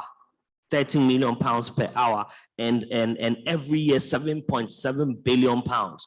Now that's a lot. And in Nigeria, as we speak, it is the second highest employer.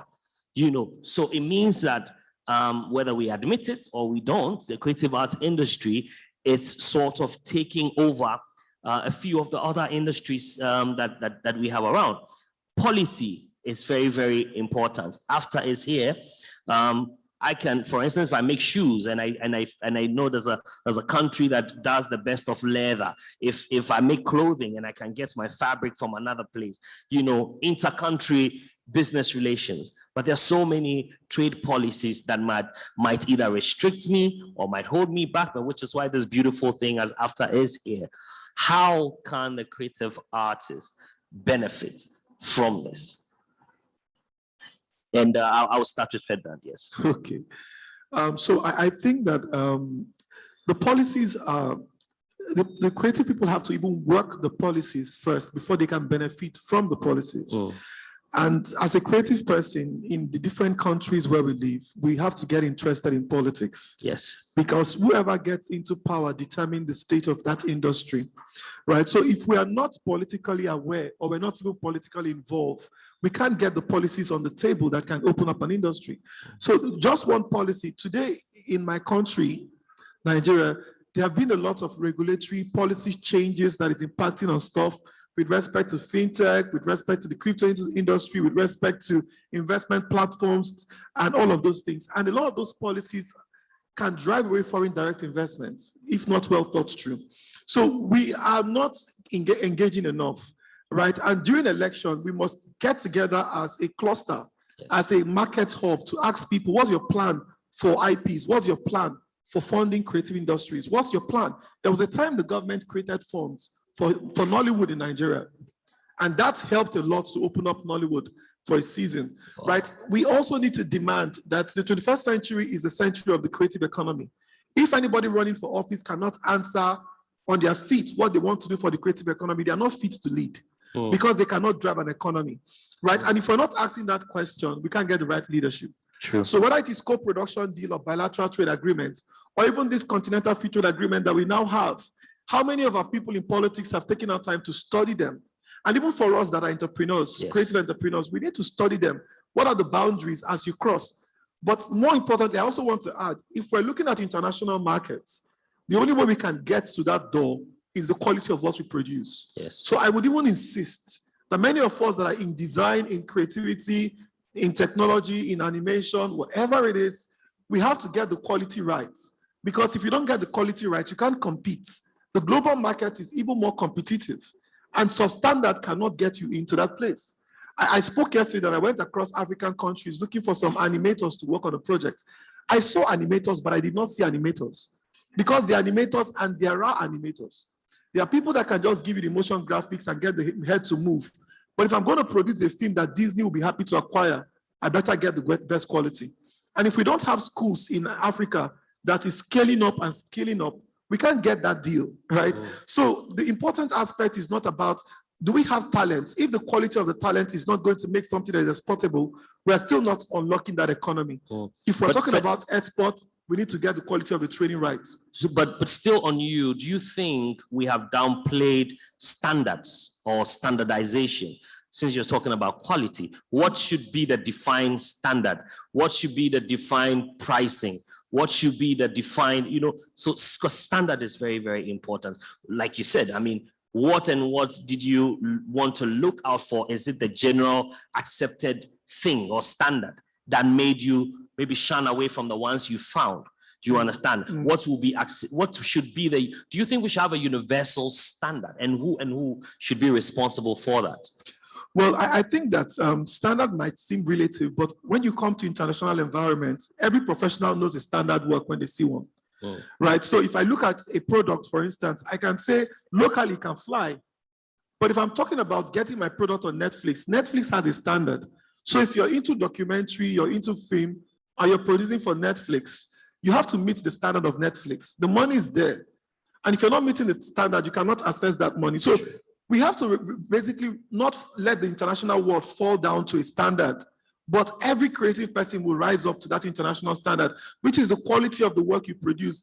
In terms of the softwares that you use, right? They have to be the best of the quality, right? For us to play at that level.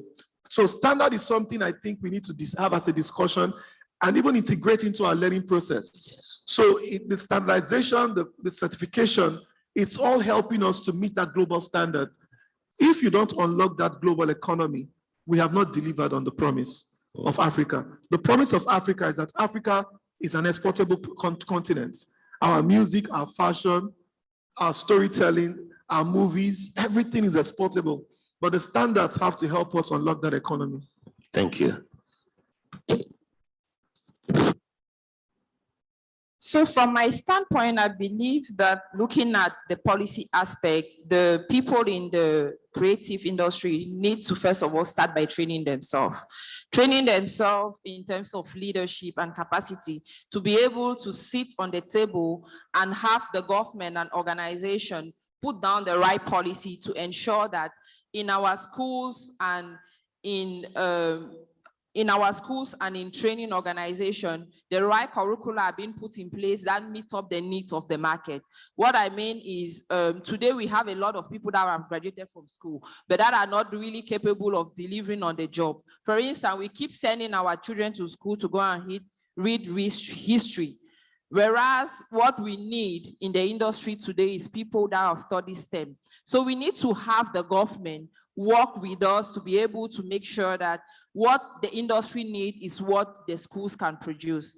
Secondly, we should be able to really come together as a sector and being able to be a force of proposition to the government in terms of the policy that we need and in terms of the facility that we need to make this policy really work for us. So I think that today we have to organize our sector. We need to define the standard. It's true that art is a little bit flexible.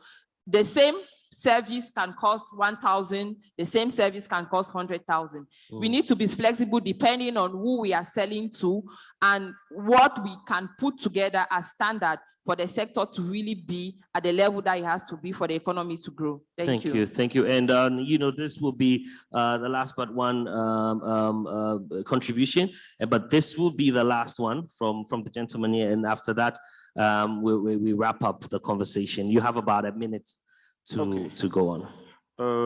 Donc, par rapport à la politique qu'il faudrait avoir pour que l'art ait sa place qu'il faut, moi, je pense qu'il peut se faire à deux niveaux. Au niveau politique, il faudrait que nos États fassent la promotion réellement de la culture. Aujourd'hui, vous rentrez dans les ministères, dans les bâtiments administratifs, il est très rare de voir des objets d'art faits localement. On préfère décorer nos ministères avec des tableaux venus de la Chine, des tableaux venus d'Europe, alors que nous avons des artisans qui peuvent bien décorer nos bâtiments administratifs et ça va leur permettre de créer de la richesse.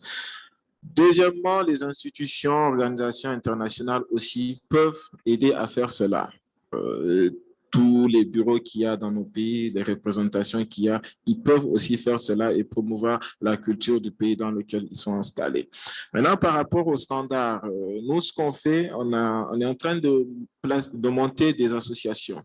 Donc, par secteur d'art. Nous avons, par exemple, une association à Niamey, Niger Culture, qui essaye de réguler ce monde. Parce que qu'est-ce qui se passe? Aujourd'hui, quand tu as une activité, le ministère t'appelle directement l'artiste et te dit, j'ai une activité, c'est tel montant le cachet, tu viens. Donc, tu n'as même pas le droit de discuter et tout.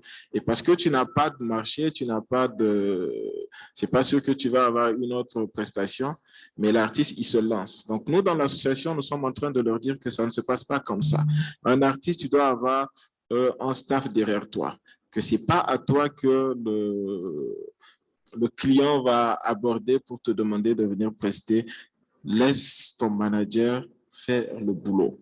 Et le manager, lui, il connaît ses droits, il sait comment négocier, comment bien te valoriser.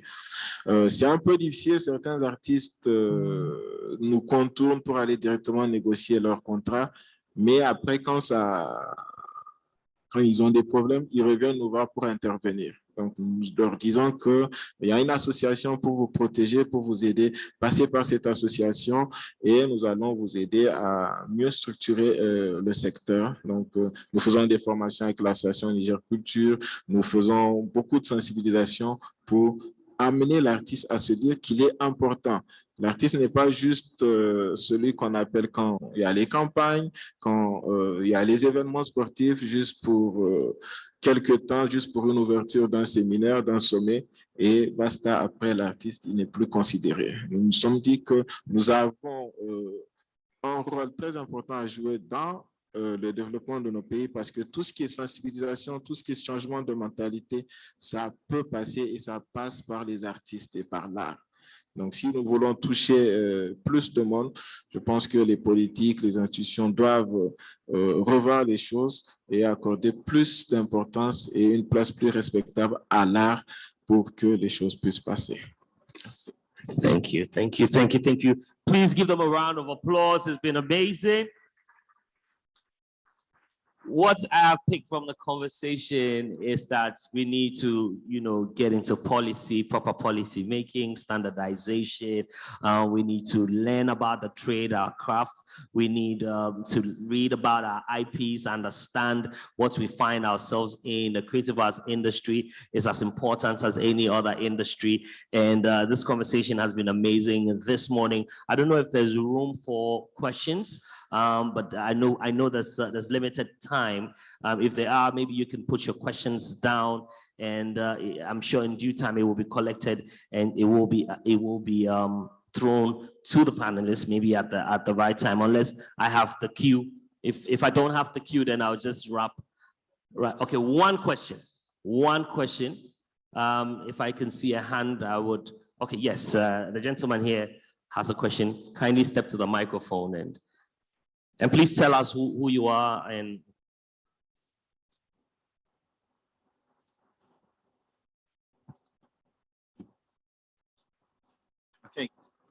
Good morning. Good morning, all. My name is Okeni Oladipo, and I'm the Creative Director of Equilibrium Media Solutions and a member of JCI Nigeria. My question is around the exports, which you asked about. And I want to know what's, for creative companies and individuals, what's the advantage we have with the AFTA? And is there any opportunities for the creative industry that is already set out in this? Because most of the time where we talk about this, we're talking about goods and products, but we really don't see anything from the creative industry, understanding that the creative industry is fast becoming the biggest industry in Africa today. Thank you. Anyone can take that that question, or maybe you have 1 minute each to answer that. Okay, I think that the opportunity for the creative people is one of collaboration, because quite frankly, the size of the market is in the numbers. So if we can collaborate together, like I told you guys, I'm looking for maybe 1,000 animators. I can't find all of them in Nigeria.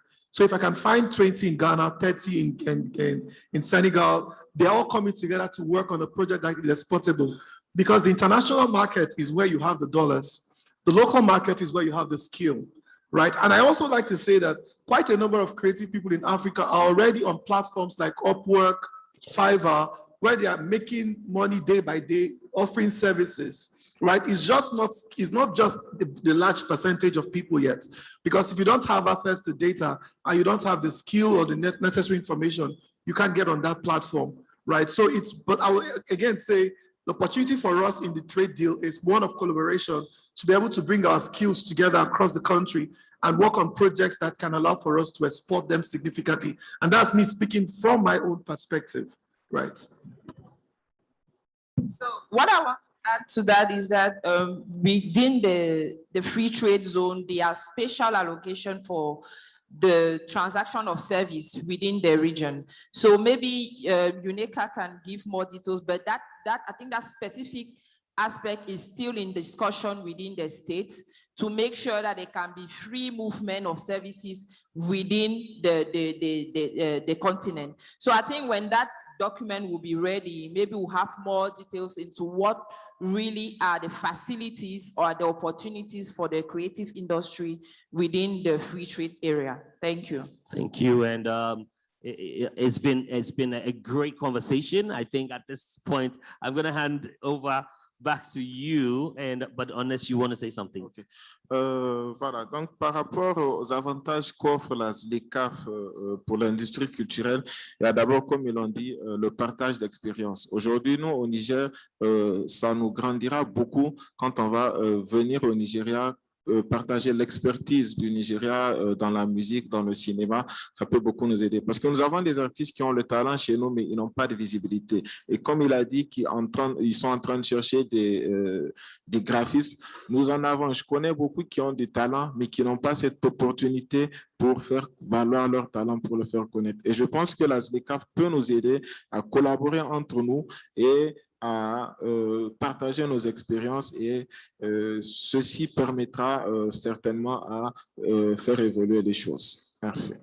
Thank you so much. Wow, let's put our hands together for this awesome panel, moderated by Trigmatic. And of course, we have Wecha here, we have Tierno, we have Ferdinand, Ferdi, and Isufu. Let's put our hands together for them. Please, guys, step forward for a photo. Madam Diop, would you please join us for a photograph?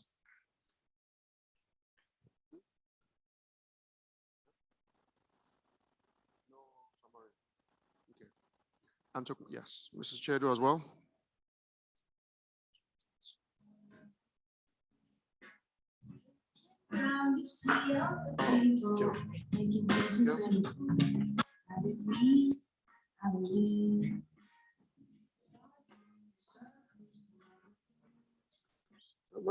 Middle.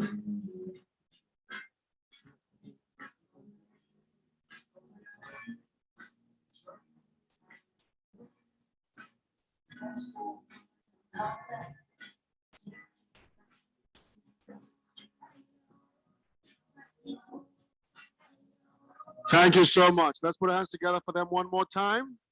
Amazing.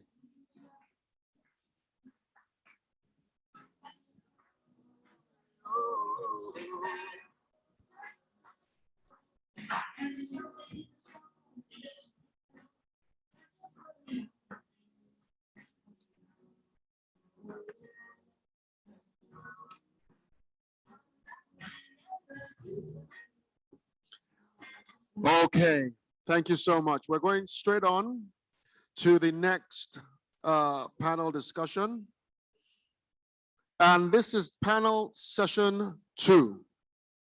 And panel session 2 is going to be focusing on agribusiness, agro-processing, beauty products, manufacturing, food and beverage processing. We have a very, very accomplished panel as well, who I'm going to invite up on stage now, and I'll invite the moderator last. So first panelist I'm going to come to invite up is Doris Fatima Weber, a social and gender activist, and she's from Sierra Leone, by the way. A social and gender activist, have served the whole length and breadth of her country in various capacities and has served in both national and international positions. She's an advocate for women and girls' economic empowerment, looking at issues of gender and sexual gender-based violence, and she runs a skills training center on dressmaking, catering, hairdressing, and adult literacy. She's a women's rep for local policing in her area, a district coordinator for the Women's Forum, also in her area. She's a member of the 50-50 group in Sierra Leone, and she's the founder and director on women's advocacy and agricultural development. Please join me and welcome Doris Fatima Weber. Let's put our hands together for her. I do hope she's here and coming up. The next panelist I will invite up is Kinto Yimpabu Sena Fermin, all the way from the Benin Republic. He is the founder of Scoops LMA, that's Simplified Cooperative Société Les Maisons des Animaux et de l'Agriculture. What did I just do? Which specializes in the production and distribution of animal feed, and also supports in the breeding and agriculture of poultry. Let's welcome on stage Kinto Yimpabu Sena Fermin as well. It's coming. Let's put our hands together. Welcome. The next panelist is Usman Golo Abdullahi, the CEO of Golo General Commerce Niger. Welcome. Please have a seat, sir. Usman holds a master's in communication and marketing obtained at the International Institute of Management in Niamey, Niger. He is the GM of Golo JR Commerce General, which is a commercial company specializing in the processing and sale of incense and perfumes. He is also a JCI member, where he was the 2020 president of JCI University Baobab and a current director of National Award from JCI Niger for the 2021 mandate. He's an activist, young African volunteer, and the 11th cohort 2021. Let us welcome on stage Usman Golo Abdullahi. Welcome, sir. Welcome, sir. And finally, on this panel is a lady I was privileged to introduce yesterday, and I just love that I have the opportunity to introduce her again, because she has the most intimidating CV I have read in a long time. Mrs. Zainabu Maida Mamadou. She's a member, she knows what I'm about to do. She's a member of the High Authority for the Fight Against Corruption and Similar Offenses from 2011 to 2018. She is the president of the Niger Industry Professionals Organization since 2018. She is the president of the Industry and BETP Commission of the Chamber of Commerce and Industry of Niger since 2017. She joined the industrial sector within the BGI Group, which has become a group Castel after obtaining her degree in engineering and agri-food industries. She's held several positions within the Chamber of Commerce and Industry in Niger, notably as the Counselor of the VI Republic, member of the Ad Hoc Committee, National APE Monitoring, member of the National Council of Private Investors. She is also She's held various honorary titles. She's a Knight of the Order of French Agricultural Merit 2006. She's a Knight of the French National Order of Merit 2009. She was decorated with the Great Gold Medal for Labor from Niger in 2010, and the Knight of the National Order of Merit of Niger 2011, and the Officer of the National Order of Merit of Niger 2017. Please welcome, she's here already, of course, Mrs. Zainabu Maida Mamadou. Thank you so very much for being here. I will now invite up on stage the moderator for this session. She is an agri-tech entrepreneur with a background in aerospace engineering, software development, software entrepreneurship, and data science. You didn't let me call your name. Look at Vivian, she's cheating. Let me read it. All right, come on, but I'll read it anyway. Vivian Opondo, she's been here already today, but I am going to read the CV. Her journey in tech has been fast-paced, and this has been intentional on her part. She transitioned into software development in 2017 while working full-time as a software developer, set up the Moringa School Women in Tech program with the aim of mentoring women looking to get into tech. Along a diverse team, she co-founded Formula, which is an agri-tech startup that connects fresh produce buyers directly to farmers using technology. She told us about that today, right? So we've heard the inside scoop on that story. So we know who she is. Please make welcome Vivian Opondo as she moderates this session. Now, this session is 30 minutes. Vivian, I'm trusting you. 30 minutes, please. Excellent. Let's get going. Thank you.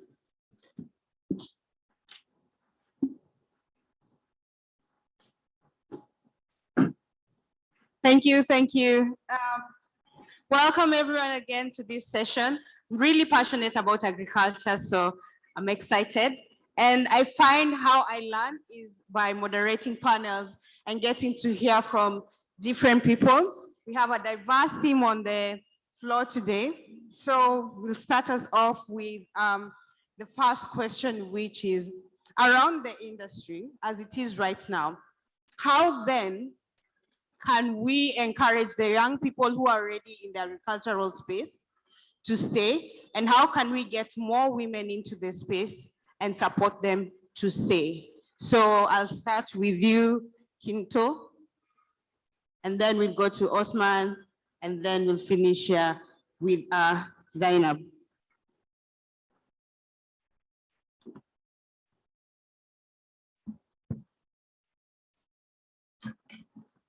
Merci beaucoup. Moi, c'est Firmin Quinto de la Scoop LMA. Nous sommes dans la nutrition animale. Alors, je pense que naturellement, dans l'agro-business, c'est un secteur qui est hautement féminin. Hautement féminin parce que chez nous, au Bénin, l'agriculture, la transformation agricole, c'est les femmes qui font l'huile végétale, par exemple. Le moulin et autres, ce sont les femmes. Alors, pour que les femmes y restent, je pense que c'est les politiques qui doivent se mettre en place pour leur faciliter la chose. Quand elles sont en coopérative, par exemple, on ne les accompagne pas. Elles ont besoin d'accompagnement. La matière première a un souci. Les gens spéculent sur les matières premières qu'on vend surtout sans transformation. Alors, si les politiques peuvent permettre, un temps soit peu, de réduire l'exportation de ces matières premières sans transformation, je pense que ça va permettre aux gens de plus rester dans le secteur.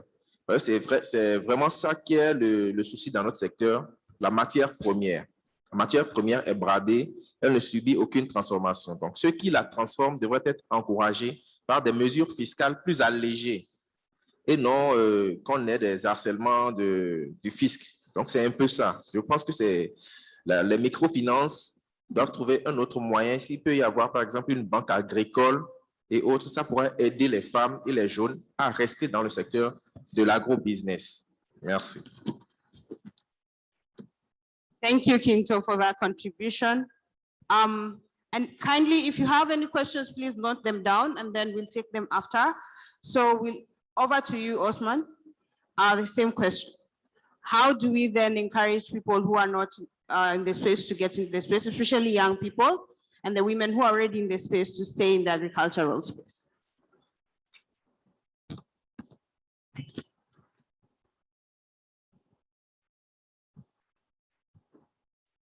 Ok, bonjour à toutes et à tous, à vos titres, grades et qualités respectifs, bonjour. Donc, comme elle vient de le dire, comme le présentateur a eu à le présenter, on est un peu dans l'agro-business. Moi, je dirais personnellement, je suis un peu dans la transformation de l'encens et du parfum. Et ça, je l'ai appris avec ma mère, voilà. Donc, elle est d'origine Kanouri. Donc, je me suis dit, nous avons commencé dans le secteur, elle était au début dans le secteur informel. Donc, moi, je me suis dit, en l'aidant dans la pratique, dans la réalisation de l'accomplissement aussi de ce que nous sommes en train de faire, le commerce général, surtout la transformation et la production de l'encens, je me suis dit donc, pourquoi ne pas le formaliser? Pourquoi ne pas créer une entreprise pour permettre cela et le vulgariser, que ce soit sur le plan national et à l'international. Donc, pour pouvoir répondre à cette question de comment encourager les femmes, je dirais que, comme mon prédécesseur vient de le dire, il y a aussi les politiques. La politique doit y contribuer, le gouvernement, tout d'abord. Mais comment? En offrant des opportunités à ces jeunes et à ces femmes qui vont leur permettre de développer leurs compétences. Comment? En les formant. L'opportunité, c'est de leur permettre de se former, leur donner des formations sur des thèmes pour qu'ils puissent développer leurs compétences et, mis à part cela, les accompagner pour qu'ils puissent atteindre leurs objectifs comme ça se doit, comme ils l'ont prescrit. Et je prends l'exemple du Niger. L'État du Niger a initié le SAFAM, le Salon international de la foire pour la femme SAFAM, qui est une foire internationale qui est organisée chaque 2 ans, où il y a plusieurs pays de l'Afrique de l'Ouest y participent. Je vous remercie. Nice. Thank you for that. Just to summarize and to echo what you've said, I really do agree. As much as we can contribute and we can provide training, if the policies are still not in our favor, there's not much we can do. So yes, urging the government and policymakers to then join hands with us who are providing solutions in this space and make the policies favorable for everyone we're bringing into this space. So I'll hand it over to Mrs. Zainabu to give her contribution on the same question. Merci, Madame la modératrice, distingués invités, à vos grades et titres respectifs. Je vous remercie de nous avoir donné l'occasion aujourd'hui de nous exprimer. La société que j'ai créée et que je dirige a commencé en 1994. Et je peux vous dire que c'était dans un garage, mon garage, que j'ai transformé en atelier de travail de 20 mètres carrés. Aujourd'hui, c'est une industrie qui est sur 10 800 mètres carrés, donc 1,8 hectare, et qui transforme 55 000 litres par jour. Je suis dans la transformation du lait. Et je dirais que je n'aurais pas pu atteindre ce niveau si il n'y avait pas eu un environnement favorable. L'environnement favorable venait des facilités qu'on a pu avoir en ayant accès au Code des investissements qui, en 1995, était de 10 ans. Donc, pendant 10 ans, avec une entrée progressive à partir de la 6e année, de ce qu'on appelle l'entrée dans le régime commun. Aujourd'hui, cette facilité n'existe plus. Et je pense que j'adhère à tout ce que les autres collaborateurs du panel ont dit. Nos politiques doivent avoir un regard sur l'environnement discriminatoire qu'ils doivent avoir sur le domaine agricole, l'agriculture et l'élevage. L'agribusiness, aujourd'hui, c'est la clé du développement durable et inclusif et c'est la clé aussi de la réussite de la zone de libre-échange continentale. Nous devons nous tourner tous, les bailleurs de fonds qui parfois donnent des directives ou des politiques qui sont contradictoires à ce développement. Donc, c'est à nous de faire face à certaines décisions et politiques qui ne sont pas favorables à un développement inclusif. Aujourd'hui, pour les femmes et les jeunes, il va falloir avoir une charte qui contient la définition de ce que c'est que la petite et la moyenne entreprise, avec les avantages y afférents du point de vue fiscal et du point de vue accès au financement. Quand je parle d'accès au financement, c'est non seulement la disponibilité du volume monétaire, mais aussi le taux d'intérêt de l'accès à cette manne financière. Il ne faut pas aussi oublier que dans les domaines, dans différents domaines, surtout dans le domaine de l'agribusiness, il y a le renforcement de capacité qui va amener la culture managériale à ces femmes et à ces jeunes. On observe dans beaucoup de cas que à la première embûche, malheureusement, il y a des sociétés ou des entreprises créées par les femmes et les jeunes qui ferment. C'est parce qu'elles n'atteignent pas le taux de résilience qu'il faut pour pouvoir transcender et résoudre les différentes problématiques qui se posent à eux. Aujourd'hui, moi qui vous parle ici, ça fait 27 ans que je suis dans l'industrie laitière, mais je peux vous dire qu'on ne m'a pas déroulé un tapis rouge pour que j'y arrive. Donc, les politiques doivent se permettre et aussi de chaque côté, chacun doit amener sa conviction d'atteindre un objectif qu'il s'est fixé. Je vous remercie. Nice. Thank you for that contribution, Mrs. Zainab. I don't know how many of you sat up when you heard that she moved from her garage and now she runs a 10-acre milk production farm. An applause for that. That is really huge and impressive, considering also the agricultural landscape is very, very tedious, as she mentioned. So then as much as we are bringing people into this space and we are training them, we should also encourage them to have some patience and go through the process. And she couldn't stress enough how the policies would help if they were right. So having a conducive environment, she got an investment, but also the investments, the returns have to make sense, right? So I'm really, really enjoying and learning. I hope we're all learning as much. So I'll go back to Osman. And now I would really want to hear direct experience from your company or your organization, what you are doing to then support women and females. Not what should be done, but then what is your company directly doing right now to provide that support? Give us examples kindly.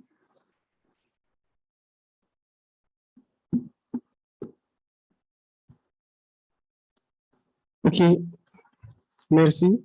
Donc, ce que notre entreprise fait pour apporter de l'aide aux jeunes et aux femmes, je dirais tout premièrement, c'est comme je l'ai dit tantôt, c'est la formation d'abord. Donc, nous ne travaillons pas seuls dans l'entreprise. Je peux dire que c'est une entreprise familiale dont j'ai eu l'initiative de mettre en œuvre. Donc, nous travaillons avec des cousins, des amis proches. Donc, du coup, lors de la transformation de l'ensemble que nous sommes en train de faire, ceux qui sont présents sur la place, nous leur montrons comment faire pas à pas du B à bas, comment commencer. Voilà un peu comment mettre en place la préparation du caramel à la transformation, à l'assemblage de matériel en tant que tel, l'encens. Si je prends l'exemple gajiji, qui est un peu des petits noix. Donc, nous le mettons dans le caramel. Tout au fur et à mesure, nous leur disons de prêter attention parce que dans la préparation de l'encens, c'est très sensible. Une seule erreur de parfum que vous devez mettre dans l'assemblage vous gâte l'odeur et vous perdez ce matériel. Vous perdrez ce matériel. Donc, c'est surtout la formation, je dirais. Merci. C'est l'initiation en un mot. Thank you for that, Osman. I remember when we came into the agricultural space, it took us 1 year to make learnings before we even started the work, okay? So I really echo what he's saying, which is training really matters because anyone who's coming into the space, if they have to learn on their own, it will take them more time. So thank you for that contribution. Over to you.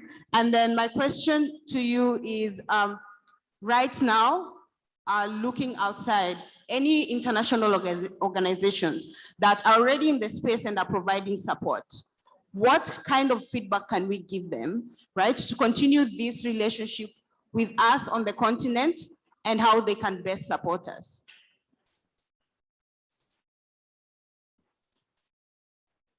That's over to Kinto. Yes, sorry. Ok, merci.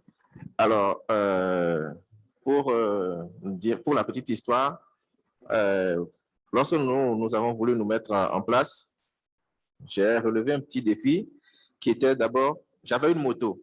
Donc, j'ai quitté Cotonou et je suis allé jusqu'à Nouakchott à moto.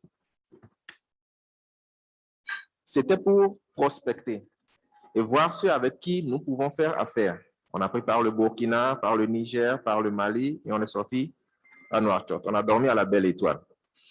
Alors, donc pour les partenaires, il faut d'abord pouvoir connaître son secteur et avoir de la passion pour son secteur. Et lorsque vous avez de la passion pour votre secteur et que vous maîtrisez votre secteur, pour convaincre votre vis-à-vis, c'est plus simple. Il y a des institutions qui ont été mises en place par certains gouvernements, par exemple l'État béninois. Il y a le FNDA, il y a les CARDER ou les ATDA, vers qui nous allons. Et nous leur disons ce que nous faisons. Et quand ils veulent ou quand ils ont le temps, il faudrait les amener également sur le terrain pour qu'ils constatent de visu réellement ce que vous faites. Il y a aussi les banques vers qui nous allons. Il y a les jeunes que nous demandons aux jeunes de venir. On leur offre des stages gratuits.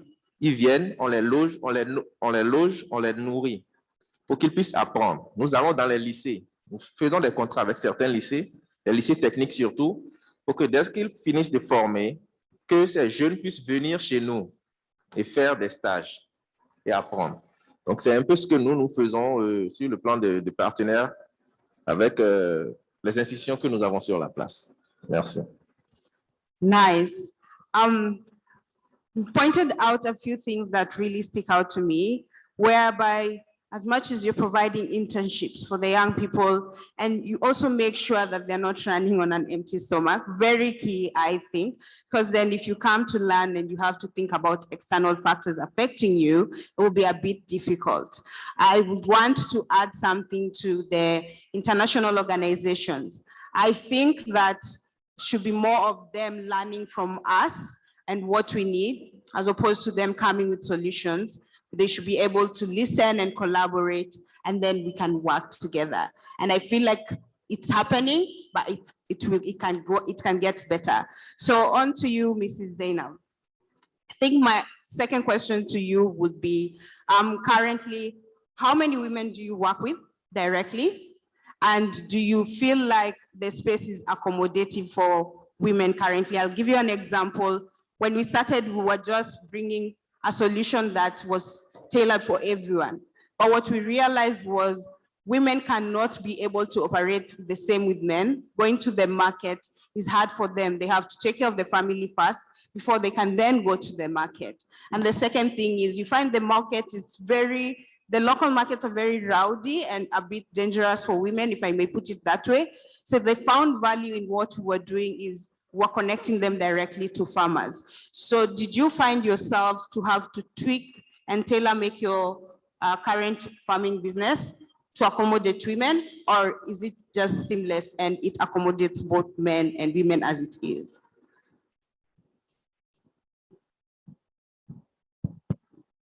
Alors, comme je vous ai dit, je suis dans le secteur industriel, dans la transformation laitière. Qui dit lait dit vache. Et donc, je travaille beaucoup avec des femmes qui ont des vaches, qui sont autour de Niamey, parce que je suis dans la capitale, et qui viennent parfois de 100 km pour amener 50 litres de lait ou 10 litres de lait. Donc, du point de vue accès au marché, c'est ouvert. Tant que la femme productrice a du lait de qualité, il est accepté au sein de notre unité industrielle. Je n'ai pas de barrière entre les femmes ou les hommes. Du point de vue emploi, là aussi, j'ai pas de choix, mais de façon discriminatoire, en tout cas, je donne du privilège à embaucher les femmes dans certains postes clés, tels que la finance, la caisse, où les femmes sont beaucoup plus respectueuses des règles d'orthodoxie. Je m'excuse pour les hommes. Il y a aussi des hommes qui sont orthodoxes, mais je privilégie beaucoup les femmes dans ces postes-là. Au niveau de la production, donc, il y a une problématique qui se pose par rapport au quart, parce que nous sommes une industrie qui travaille 24 heures sur 24. Et souvent, les problématiques que posent en équipe de nuit les femmes, les hommes, les femmes qui sont mariées, les hommes n'acceptent pas que ces femmes viennent travailler la nuit. Mais nous essayons de ne pas empiéter sur leur vie sociale et nous faisons des arrangements pour que ces femmes travaillent dans les quarts de journée et puissent donner des résultats, parce que non plus qui dit autonomisation ne dit pas qu'il y ait des problèmes sociaux. Donc, en quelque sorte, il y a 12%, j'ai 150 employés et il y a 12% de femmes. Et comme je l'ai dit, j'ai à peu près 10% de personnes en situation de handicap qui sont mixtes, hommes et femmes. Voilà, merci. Nice, nice. That's a great contribution. Also to learn that you really understand where the women are coming from, to the point of some of them you have to accommodate them to work during the day. And I think this is what we need to do, especially in the agricultural space. When you're creating solutions, try then to understand the clients you're creating the solutions for and tweak your solution to be able to accommodate them and meet them where they are. Because she could have easily said, oh, women can't work at night, I will not entertain it. But no, she went ahead and she accommodated them and she allows them to come in and do the daytime shifts. So as we are going through the last question, and then we can maybe take questions from the audience, I would like to hear 3 actionable plans from each of you, starting from Kinot. 3 actionable plans that we can then challenge any organizations or any institutions in the audience to then be able to work on them to support this space. I'll give you an example. I think there should be a consistent feedback loop with the people who are providing solutions and the organizations that are providing support, be it the investment, be it resources. So a feedback loop, and then there should be a way that the time is limited for which these plans can be activated. And the last thing I think is there should be like a laboratory for there to be quick prototyping for solutions in this space. So those are the 3 actionable plans I want to put out and challenge the people in the audience to then, come up with the organizations and jump on them. We'll go over to you. So what 3 actionable plans do you think the people in the audience can then start working on to support the agricultural space? Merci, merci infiniment. Je pense que pour commencer dans mon secteur, la première des choses, c'est l'amour et la détermination. L'amour du secteur que nous voulons embrasser, parce que le secteur de l'élevage, le secteur de l'agriculture, le secteur de la transformation nécessite des sacrifices et de la passion. Sans cela, on ne peut rien entamer. Alors, après cela, il faut avoir une feuille de route, il faut avoir une idée de là où nous voulons aller. Alors, pour ma part, on se dit d'ici 5 ans, d'ici 10 ans, je veux atteindre peut-être un chiffre d'affaires de $1 million.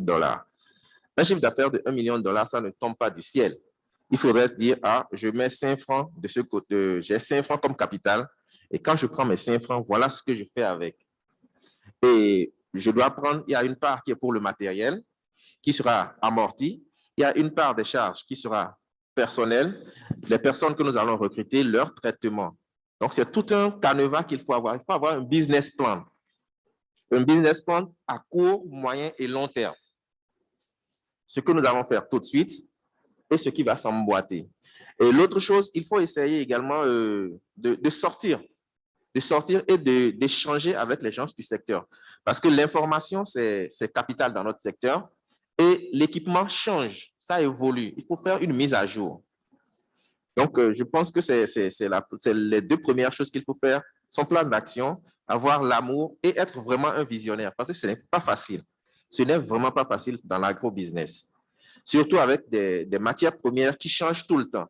Il faut être à l'affût.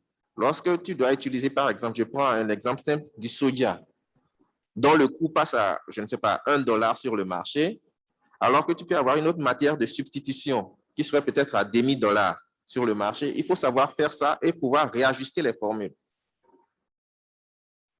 Donc, c'est un peu ça. Merci. Nice.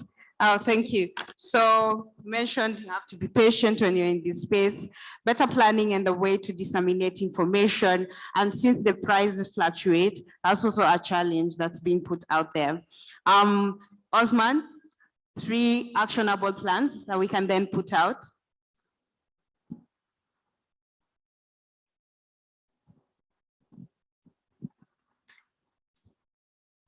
OK. Moi, je dirais à mon niveau, comme plan d'action dans notre activité que nous sommes en train de mener, je dirais d'abord, il faut être engagé. Il faut être engagé, il faut connaître, il faut avoir des objectifs que vous voulez vous fixer. Donc, c'est pour cela que dans notre entreprise, nous nous sommes fixés comme objectif d'être une référence, que ce soit au plan national, que ce soit aussi au plan international. On s'est dit que non, on doit mettre en exergue notre culture à travers ce temps-ci, parce que on doit arrêter d'aller à l'international. Si je prends l'exemple de Dubaï, il y a des gens qui partent à Dubaï pour acheter du parfum ou de l'encens, alors que nous pouvons le faire, nous avons la capacité de fabriquer cela et de le mettre en place. Alors pourquoi ne pas le vulgariser et l'étendre sur toute l'étendue, que ce soit au niveau national et à l'international. Et aussi, je dirais, il faut honorer son engagement dans tout ce que vous devez faire, parce que c'est ça qui vous donne de la crédibilité. Et pour terminer, par rapport au plan d'action, je dirais, nous avons réfléchi, nous sommes à l'ère de développement de l'innovation. Donc, dans notre société, nous avons ajouté comme valeur ajoutée, en cas d'achat, si vous effectuez un achat, vous avez la possibilité d'être livré à domicile. Vous nous communiquez là où vous êtes, on vous livre ces produits, mais c'est payant. Mais à un certain nombre d'achats, on vous le livre gratuitement. Et sur le plan international, nous avons des clients qui font appel à nous et nous les envoyons via les compagnies de transport, soit terrestres ou aériens. Merci. Thank you. Bye, Africa, people. That is one actionable plan that has been put forth to us. by Africa. Our second one is honor your commitments. So anyone who's coming into the space to provide support or to be a player, honor your commitments and have objectives that you can then follow through with. Thank you. Mrs. Zainab, what are your 3 actionable plans that you're putting forth to the audience and to us even here for us to look into? Alors, merci. Tout d'abord, je pense que comme priorité, c'est la connaissance. Et ce qui accompagne la connaissance, c'est votre conviction personnelle de réussir. Deuxièmement, troisièmement, c'est d'avoir une planification stratégique de vos ambitions. Et ce qui est sûr, c'est qu'il faut toujours, en termes d'entreprise, avoir une vision à long terme. Et c'est ce qu'on appelle planification stratégique d'une entreprise. Une entreprise, quand vous la créez, vous devez avoir une planification sur 3 ans, sur 5 ans. Et ensuite, vous glissez selon les résultats atteints. Le soutènement de toutes ces stratégies, c'est votre conviction d'aller de l'avant et votre conviction de réussir dans le domaine dans lequel vous vous êtes engagé. Quand vous n'avez pas la compétence, c'est de vous faire accompagner de compétences. Vous pouvez vouloir être un industriel si vous n'avez pas acquis la connaissance d'être un ingénieur du process dans lequel vous voulez exercer. Vous pouvez engager des professionnels qui vont vous accompagner dans votre objectif. On a vu, quand on a du regard dans le passé, nous avons eu des grands-parents qui n'étaient pas industriels, mais qui ont mis en place des industries. Et parce qu'ils se sont fait aider de personnes professionnelles compétentes. Voilà ce que je peux vous dire. Merci beaucoup. Thank you so much. Have a long-term vision. That is very key. You find that there are people who come into the agricultural space, and they don't have a long-term vision, so they don't stay long in the space. She started in her garage. She now has 10,000 acres. I'm really impressed still about that. And then employees, so you don't have to have all the expertise, but you can always employ professionals who will then enable you deliver. Lastly, knowledge. Be knowledgeable and be able to transmit that knowledge to those who are coming into the space. So that is it from us. As we wind up, a hand of applause for the panelists, and then we'll see if we can take any questions from the audience. Wow, let's put a proper applause for this great panel and all this wonderful information that we have just been availed with. Thank you so very much. We are very grateful for the panel. We'd love to have a group photograph, but just before the group photograph, there's a video we want to play. It's got to do with the roundtable discussion that was had. It's also in this same area, and it's not very long, but I think it's beneficial to all of us in this room to spend a few minutes and watch this video, and then we'll take a group photograph of this panel. Is this video ready for viewing, please? Please play the video.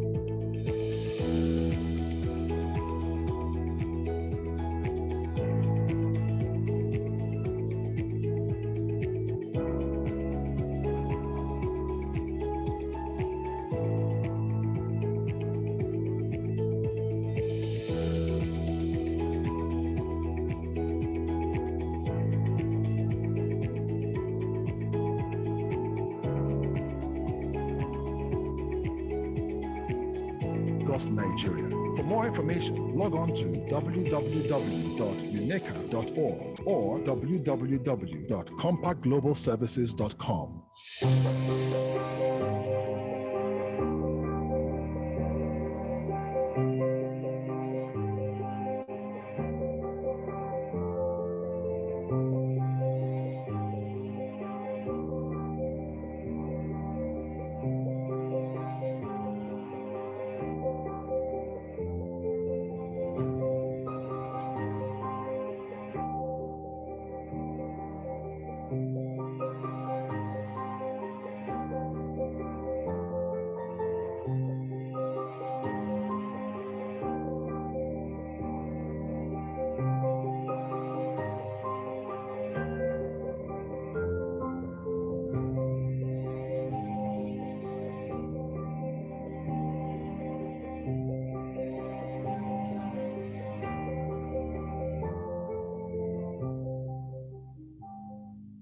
Every year, 11 million youths join the African labor market, but only 3.7 million jobs are available. The UNDP estimates that $95 billion of revenue is lost annually due to gender inequality in sub-Saharan Africa. How do we bridge the gender gap and empower a generation of female entrepreneurs? The Sub-Regional Office for West Africa of the United Nations Economic Commission for Africa, in conjunction with its coalition partners, including Compass Global Business Services, present the West Africa Business Forum, themed Empowering Women and Youths to Spur Africa's Transformation Agenda. Champions of Honor, Madam Zainab Shamsuna Ahmed, Honorable Minister of Finance of Nigeria, and Dr. Vera Songwe, Under Secretary General and Executive Secretary of the Economic Commission for Africa. The date is 21st to 23rd of September 2021. Time 9 a.m. Venue, the Lagos Continental Hotel, Lagos, Nigeria.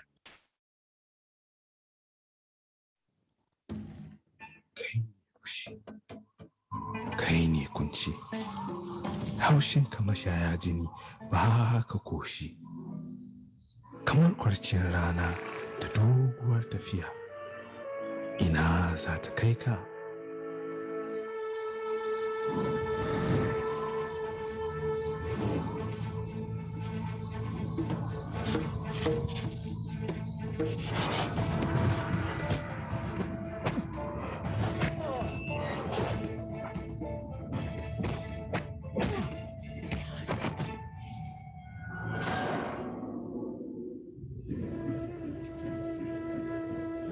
Ita haryar ramako cike take da guguwa, kuma kamar ruwar dare babu wanda ya san karshenta.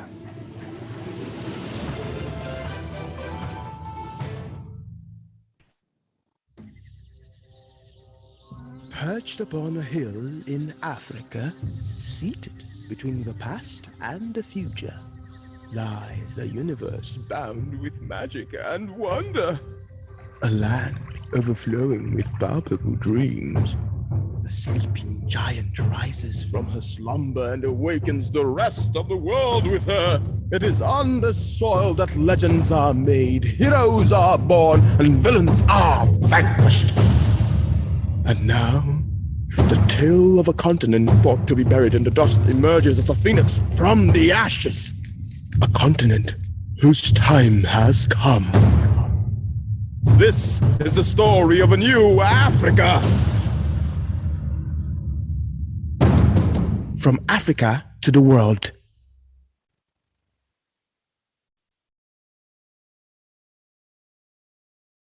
That's just a few of the videos that are showing the kind of things that we are coming up with. I saw Magic Carpet on that, so I'm sure that's part of Ferdinand's productions. I think that was very encouraging. Let's put our hands together for that one more time. I hope that will be made available and be shared freely among all our delegates before we leave. It would be nice to have that information or that clip to take with us. All right, ladies and gentlemen, we are going now. The photographs, can we just step forward? Anyone else to join us for the? Please, let's, come. Time for the photographs. Join us, please. Careful. Oops, careful.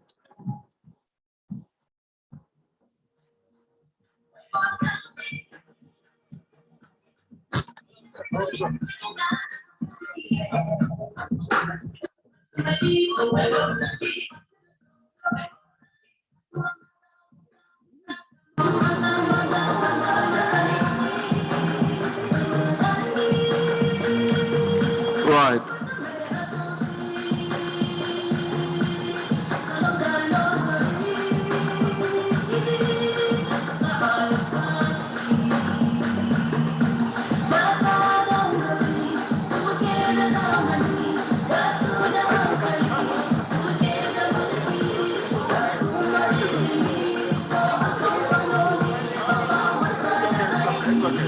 Thank you so much. Thank you. Thank you very much.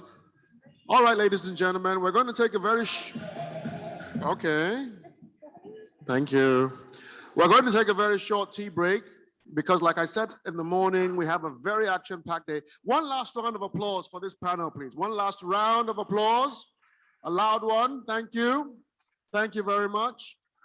It's time for a tea break. We're going to take exactly 15 minutes for this tea break, no longer than 15 minutes. The reason is we have several panel sessions in the afternoon.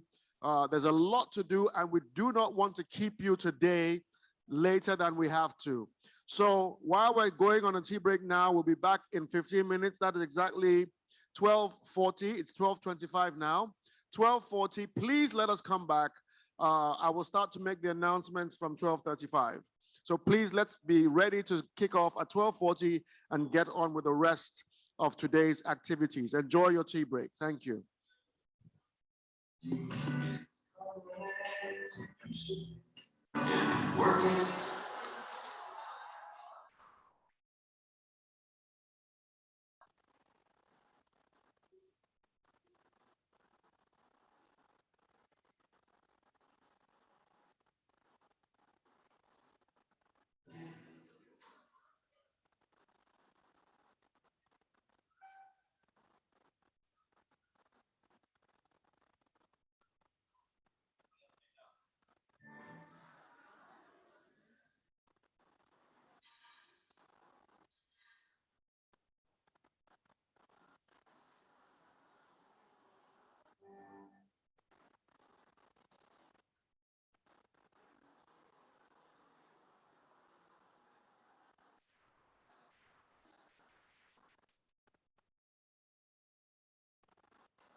I was going to call him at 10. It's already 12:40. See, no, I said 12:39. I said I'll start talking from 12:35. All right, ladies and gentlemen, can we start making our way back to our seats? Ladies and gentlemen, can we please make our way back to our seats as we restart the rest of the afternoon's proceedings? Thank you.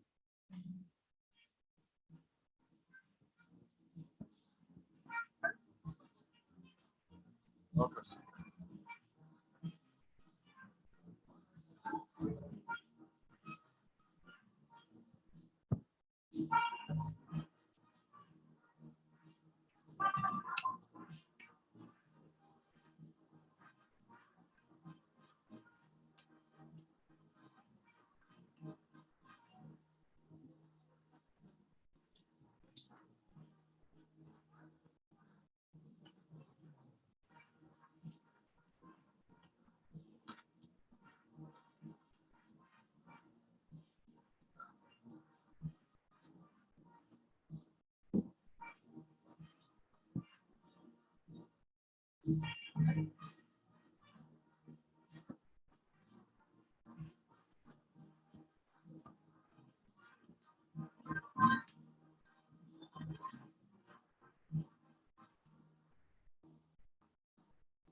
Please make your way back to your seats, ladies and gentlemen.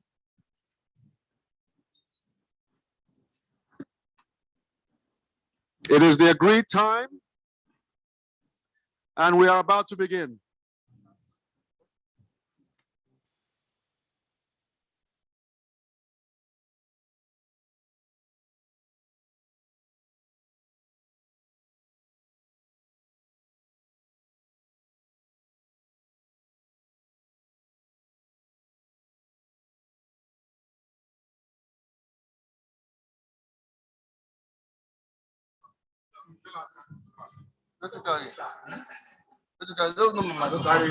Open my microphone.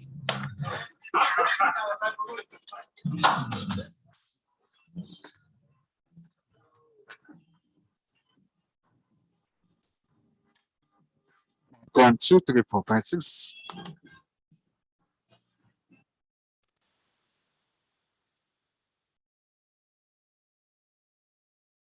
Two, three, four, five.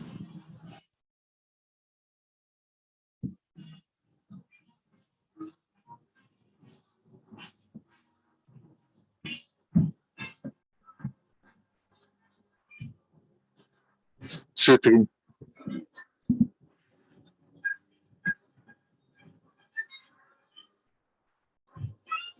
4, 4.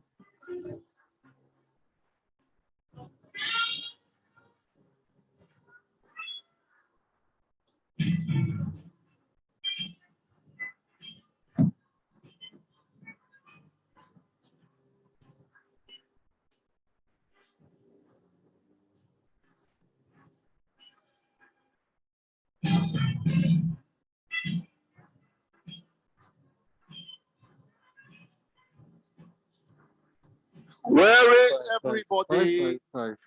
Five. Come back. We are starting. Five.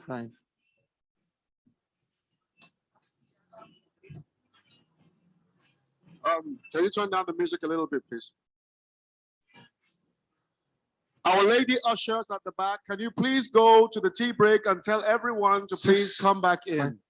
We will be starting in the next 1 minute. I will be calling up the next panel in the next minute. The African labor market, but only 3.7 million jobs are available. The UNDP estimates that $95 billion of revenue is lost annually due to gender inequality in sub-Saharan Africa. How do we bridge the gender gap and empower a generation of female entrepreneurs? The Sub-Regional Office for West Africa of the United Nations Economic Commission for Africa, in conjunction with its coalition partners, including Please take your seats, ladies and gentlemen. West Africa Business Forum, themed Empowering Women and Youths to Spur Africa's Transformation Agenda. Champions of Honor, Madam Zainab Shamsuna Ahmed, Honorable Minister of Finance of Nigeria, and Dr. Vera Songwe, Under Secretary General and Executive Secretary of the Economic Where are Commission. our interpreters? There's no one in the booth. 21st to 23rd of September 2021. Time 9 a.m. Venue, the Lagos Continental Hotel, Lagos, Nigeria. Every year, 11 million youths join the African labor market, but only 3.7 million jobs are available. The UNDP estimates that $95 billion of revenue is lost annually due to gender inequality in sub-Saharan Africa. How do we bridge the gender gap and empower a generation of female entrepreneurs? The Sub-Regional Office for West Africa of the United Nations Economic Commission for Africa, in conjunction with its coalition partners, including Compass Global Business Services, present the West Africa Business Forum, themed Empowering Women and Youths to Spur Africa's Transformation Agenda. Champions of Honor, Madam Zainab Shamsuna Ahmed, Honorable Minister of Finance of Nigeria, and Dr. Vera Songwe, Under Secretary General.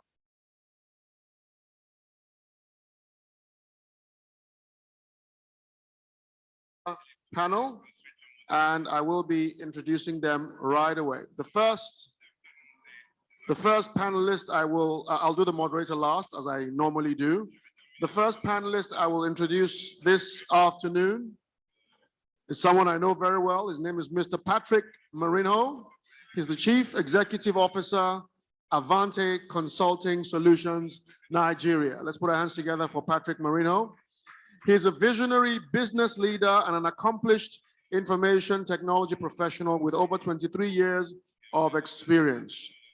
As the founder and CEO of Avante Consulting Solutions, he has successfully led the delivery of complex enterprise solutions to clients in a wide range of industries, ranging from telecommunications, finance, government, consumer goods, healthcare, and others.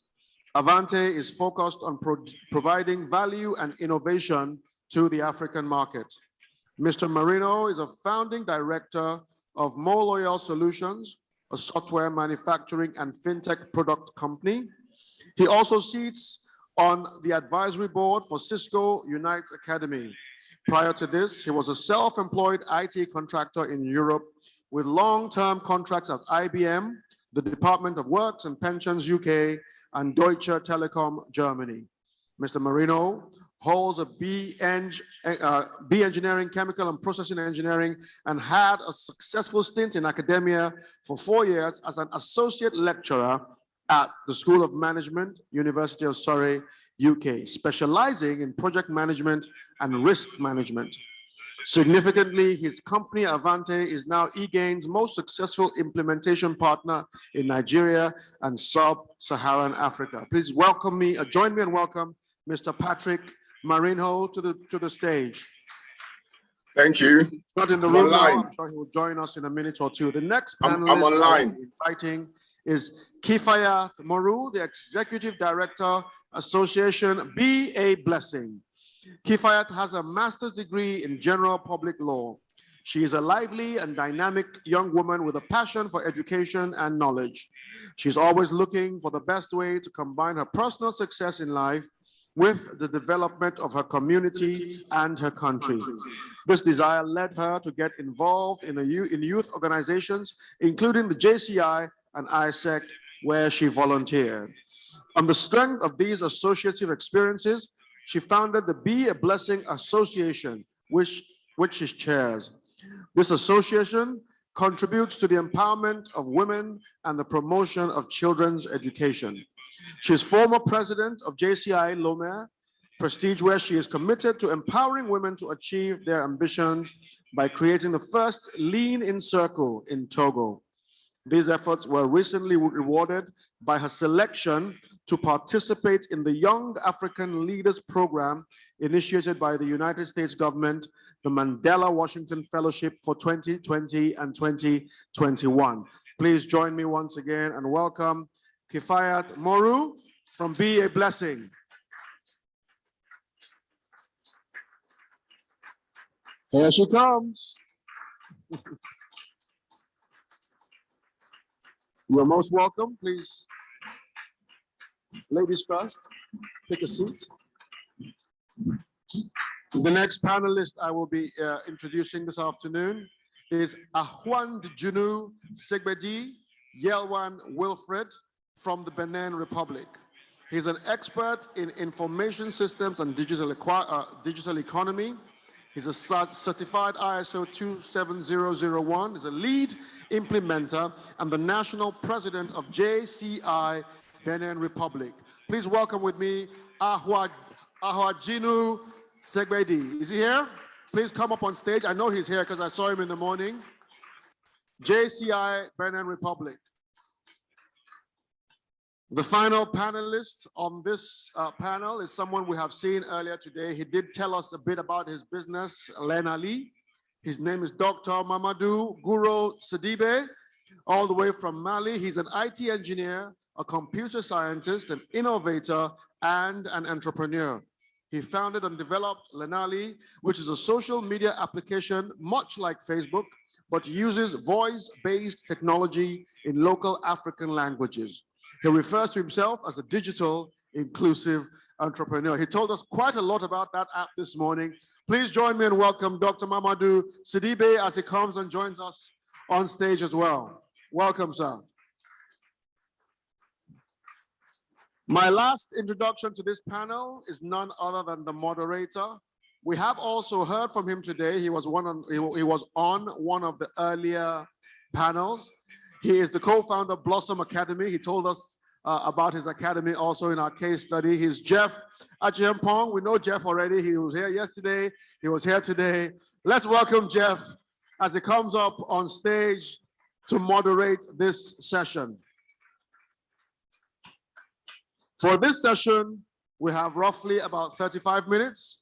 So Jeff, I'm trusting you with my big clock, and I know that you're more than capable of delivering in time. Thank you so much. One more round of applause as they begin. You have your microphones with you. Please make sure they're on and have a good time.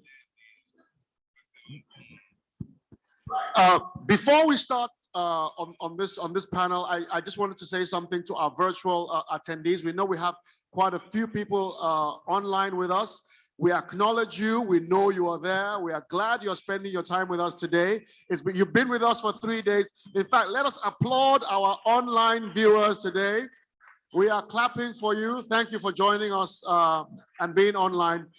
You might have some questions for any of our panels or questions you need answers with. There's a Q&A section on the app. Please go there and type in your questions. And as the day goes on, we will take those questions and treat them accordingly. So once again, thank you for being here. Over to you, Jeff. Thank you so much. Hello. Good afternoon. I hope you're all doing well. Okay. Great. So again, my name is Jeff Champon from Blossom Academy. Really excited to be moderating this panel today. Extremely passionate about ICT, information and communications technology. And I think that there will be a lot that we can learn. My goal from this panel is that at least someone in the audience can collaborate with one of the panelists to push Africa's ICT agenda forward. So before we commence the conversation, I think I'll preface it with a few things. The reality is that today, the jobs of today would most likely be displaced tomorrow. Okay, and this is why we should be taking a critical look at ICT, information communication technology, because it's well positioned to help create new markets, which will essentially propel more job creation. When you ask me that,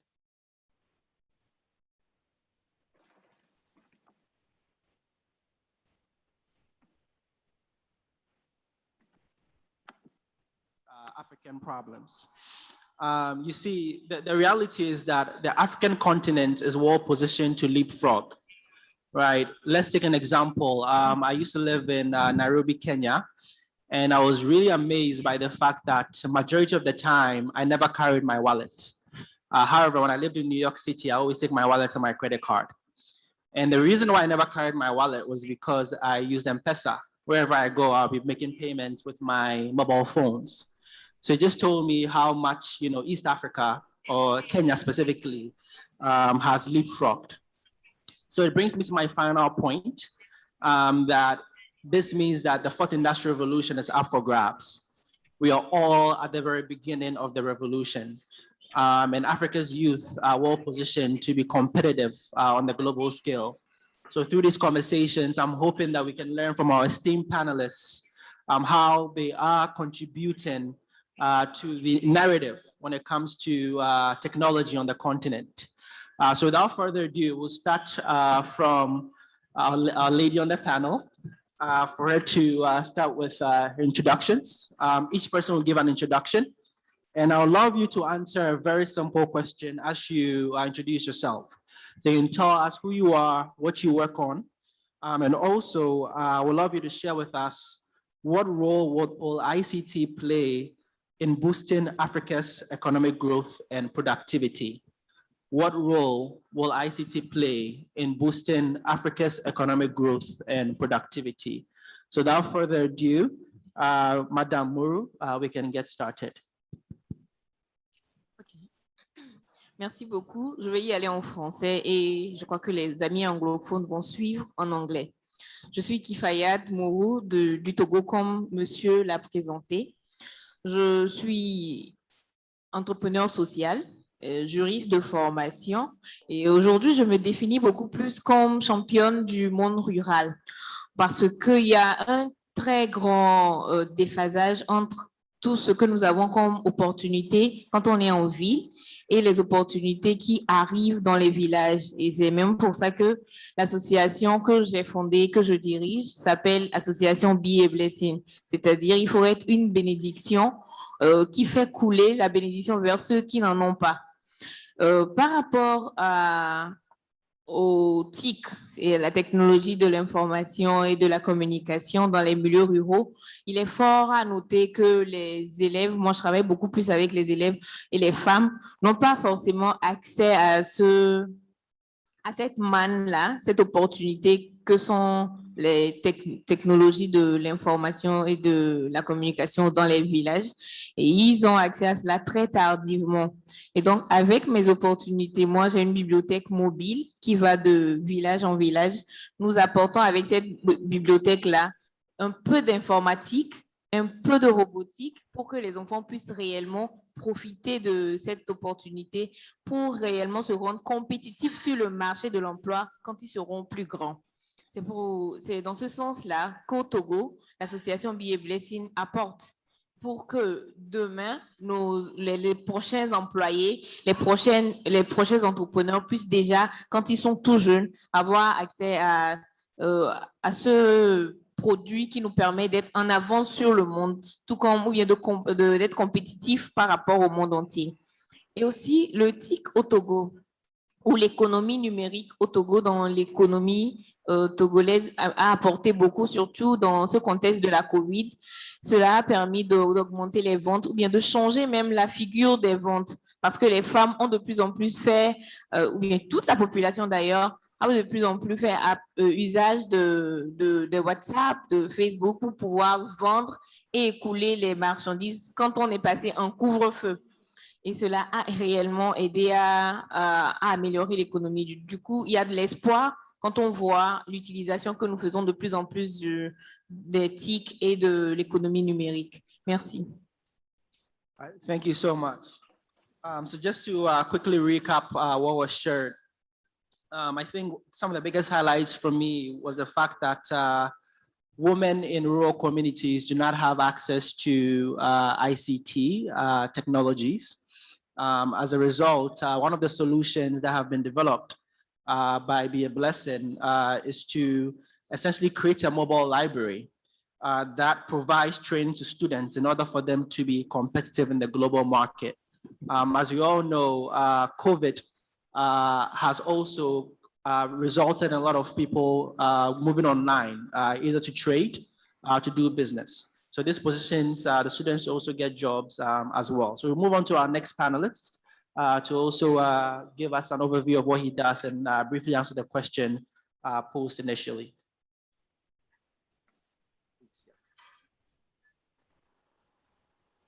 Oui, cette fois-ci, Is it Dr. CBD, right? Sorry? Did I get your name right? Dr. CBD? No, no. Not you? Okay. No. Mamadou? Mamadou, yep, Mamadou Guru. Yes, yes. Okay. Yeah. Okay, this time I will speak in French. Okay. It will be better. Okay, for me. Donc, j'allais dire que moi, c'est dans les ICT. Donc, comme j'ai eu à le présenter tout à l'heure, j'ai créé un réseau social vocal en langue locale parce que beaucoup ne savent pas lire et écrire. Mais la question qui est là, c'est de dire comment les technologies peuvent être un vivier de l'emploi. Selon une étude de la Banque mondiale, l'emploi de demain sera très majoritairement basé sur les TIC. Et je vais dire encore plus. En 2019, au Salon mondial de l'innovation à Las Vegas, la première conclusion était de dire que si vous faites quelque chose de façon traditionnelle et que quelqu'un d'autre fait la même chose avec les technologies, cette personne va vous dépasser. Et troisième chose, c'est qu'il y a aussi, j'arrête pas de le dire, le côté entrepreneuriat innovant, surtout en zone rurale. L'idée, c'est de dire que voilà, il y a des étudiants qui sont en train d'étudier déjà dans le monde agro-silvo-pastoral, comment on va les outiller avec les technologies pour qu'ils puissent, ces jeunes-là, ces femmes-là, créer demain les entreprises de demain pour le monde rural. L'objectif, c'est que, je l'ai dit hier, c'est aux jeunes d'eux-mêmes de prendre leur destin en main. Les États, les institutions sont des solutions pour accompagner, pour aider. Donc, il faudrait que les jeunes, les femmes elles-mêmes, on puisse les accompagner vers l'auto-emploi, l'auto-entrepreneuriat avec les outils d'innovation.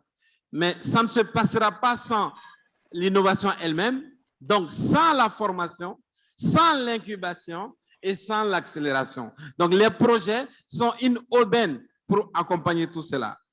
Et pour terminer, pour cette première intervention, je dirais que les startups, donc cet entrepreneuriat innovant, les startups, c'est très important. C'est pour cela, avec d'autres, nous nous sommes regroupés, nous les pionniers du domaine, pour créer l'association des startups du Mali. Il y en a au Sénégal, je suis sûr certainement qu'il y en a dans d'autres pays. L'idée, c'est d'avoir un plaidoyer auprès des autorités, de leur dire que, voilà, nous avons déjà pris les choses en main. Nous sommes très engagés, nous voulons aller de l'avant, maintenant créer l'écosystème, en termes de fiscalité, en termes de fonds d'amorçage, parce que la recherche et le développement, c'est très compliqué, et 3, en termes d'accès au marché public. Comme cela, on va faire beaucoup dans l'entrepreneuriat. Perfect. Thank you so much. It's really helpful. So some key takeaways from me in the same light. One thing I really loved about what you shared was that employability will be based within ICT. the jobs of the future, as was prefaced initially, will be very much ICT focused. Number two is innovation. We should look at entrepreneurship as innovation. Essentially, how do we position entrepreneurs to enable technologies in their respective initiatives so they can be globally competitive? And number three, just on the same light in innovation, entrepreneurship will not happen or will not adequately happen without innovation, training, and financing. Okay, so we move on to our next panelist. Is it Mr. Segbeji? All right, thank you so much. Merci.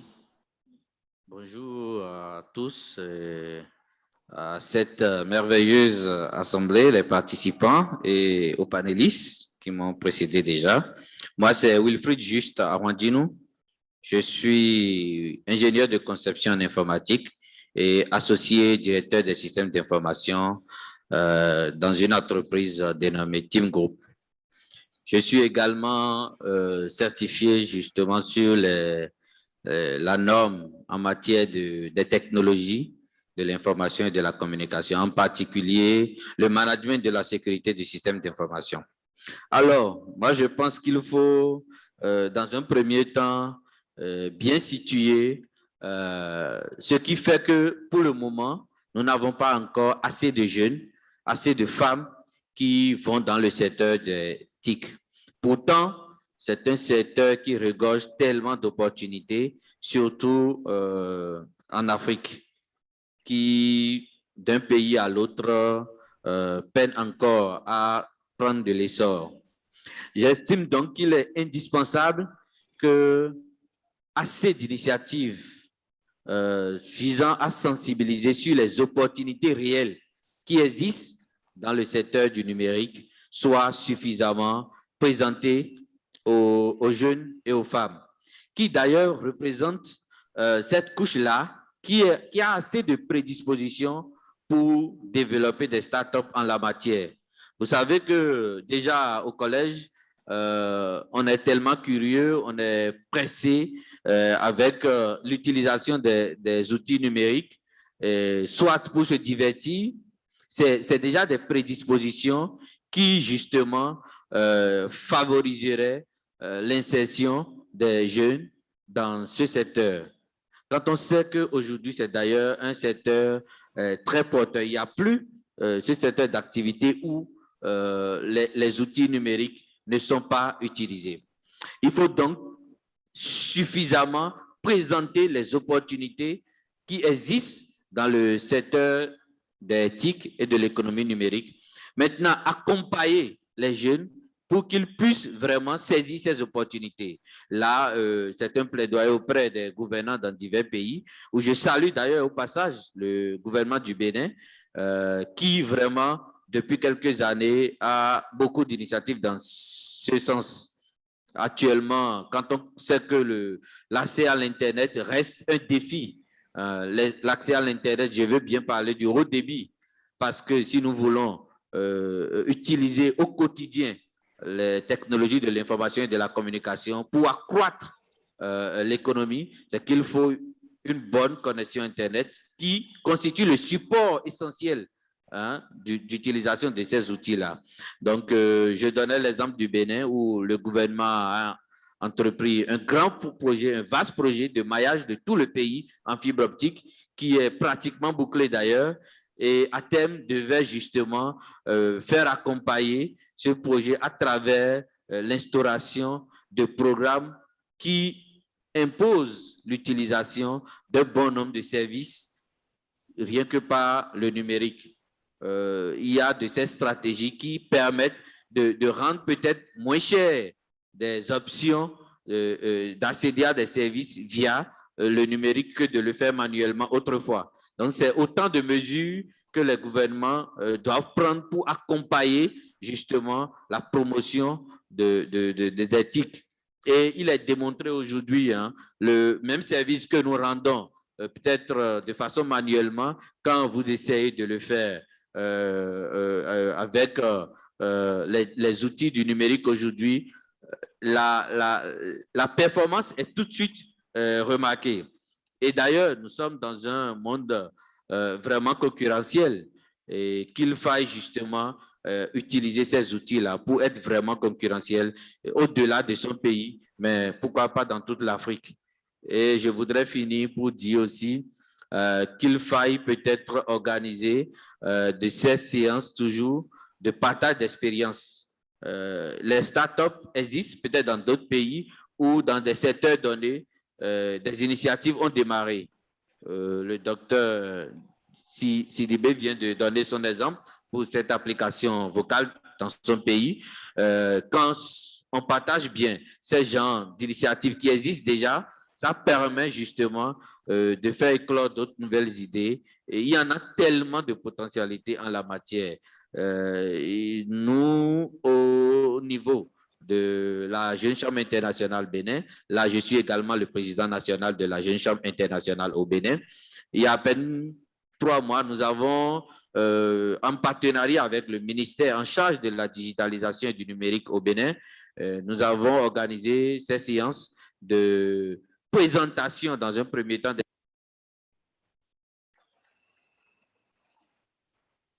jeunes qui ont participé à ça. Et je vous assure, dès la fin, il y a au moins une bonne vingtaine qui déjà ont démarré des initiatives. Nous mettons en place un programme pour les accompagner à finaliser ce processus et à surtout faire avancer cette idée-là. Merci. Perfect. Thank you so much, Mr. Sebeji. So I think my takeaways here, just really great conversation. So we do not have enough adults and young people in the sector. However, it is a sector filled with a plethora of opportunities. Number 2 is that, we also need to create awareness around the opportunities in the ICT sector. There's an awareness gap that needs to be bridged accordingly. And was really thrilled to hear that, the Benin government is doing its part to really help promote, the internet penetration rates within the country. And I think from our 3 panelists so far, before we move on to our 4th, the common theme happens to tie in with the global market. So it's almost like you can have a conversation about ICT without mentioning the global market. So without further ado, we will move on to Mr. Marino to also tell us a bit more about who he is, what he does, and then briefly answer the question posed to all panelists. Okay, so good afternoon, everyone. Can you hear me clearly? Can you hear me clearly? Yes, we hear you now. Oh, great. Okay, so good afternoon, everyone. Thank you so much for the opportunity to participate in this, and Jack for moderating. So basically, when we started in 2009 in Nigeria, we were really focused on working with the big foreign technologies like Oracle and eGain and and all that. And it's been going well, and that's still going. And we need that global collaboration, definitely. However, around 2016, Nigeria went through a very serious foreign exchange crash. And like most things, when things go wrong, it helps you to think, as we say in Nigeria, na condition bend crayfish. So in 2016, we decided very quickly that we had to have a different approach or business unit that is insulated from the Forex exchange. And that's when we came up with MoLoyal, which we started up as a loyalty solution. And the key thing here is our first decision was that a minimum of 90%, it actually ended up being 100%, but a minimum of 90% of the work must be done in Nigeria or by Nigerians, or Africans, yeah, because we also have a few businesses interest in Ghana and a little bit in Kenya back in the day, not so much anymore. And so we started on this journey to build MoLoyal. And one thing I always say is we all talk about all the things we need to do and everything, which is great, and a lot of that has happened. But at the end of the day, you just need to get on with it. You need to make some mistakes, learn from them, You know, I always refer to when I was an IT person doing support and databases and application support. And I remember as far back as maybe 1998 or so, in the early days of my career, when Windows NT, Microsoft came out. You know, Windows NT was sold to many people, but it didn't work. What Microsoft did was they released Service Pack 1, Service Pack 2. Then you just couldn't get updates like we do in real time now. And it was until when it got to Service Pack 4 that it was stable and working. So what they did was they learned from going to market, from starting. So for me, I believe, I always like to preach to people that you can plan all you want, but you need to get on with it because you learn a lot more from doing. So you plan, and you know, when we teach project management, we say the first thing you should know about the plan is once you finish delivering your plan, it's out of date. So that's what we did with Moloyal. We got on with it. So we started with a loyalty platform. Then we moved on to the ticketing, which I'm happy to say that even this event, those of you that came in, you'd have met some people at the door using an application to verify you. That's all using our technology, Moloyal technology, which is fully built in-house without any exposure to the foreign exchange platforms. And then going forward, what we are now doing, and we plan to launch in a month or so, is a new product called MoSave, which is basically savings. It's something that we've been doing in Africa for generations. In Yoruba, we call it Ajo. You know, various cultures have various names for it, where you save a little bit every day, and at the end of the month, you take it out and you can buy your goods or do whatever you want to do. What we're doing with it now is we're doing it in a digital way, meaning rather than using paper to record the recordings, everything is done with a mobile phone. And in terms of enabling the field agents, what our employment strategy for field agents is a 70% female and 30% male, and all young people. So these are the things that we're doing directly to empower our youth. And then the last thing I want to say, just to answer the question, is, well, first you have to define what is a digital job. For me, every job today is digital. Doesn't matter what you do. If you don't think that your industry is a digital, what you do is a digital job, then you will be left behind. If you're a doctor, you need technology. If you're a farmer, you need technology. If you sell food, you need Instagram to show your things, take orders, deal with your customers online. You know, so whatever you do, it is a digital job. The only difference is you might have the practitioners like ourselves that create technology, or you have those that are enabled by technology.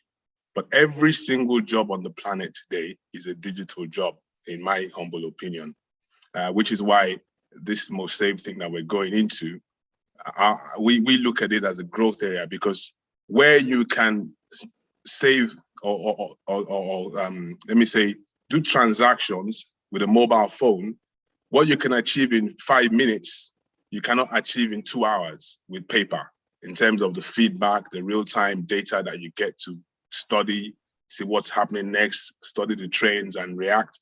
So once you can work faster and efficiently, you're more productive, you create more jobs. And I think this applies to everything, like I say. So just as a takeaway, for me, it's very clear. You must infuse technology into your process, whether it's your customer-facing processes or whether it is your how you manage your staff or your partners, whichever one suits you best. And you don't have to do it too expensively. And most of all, let's trust ourselves as Africans to, work with each other. I gave this example the last time, and I'll give it again.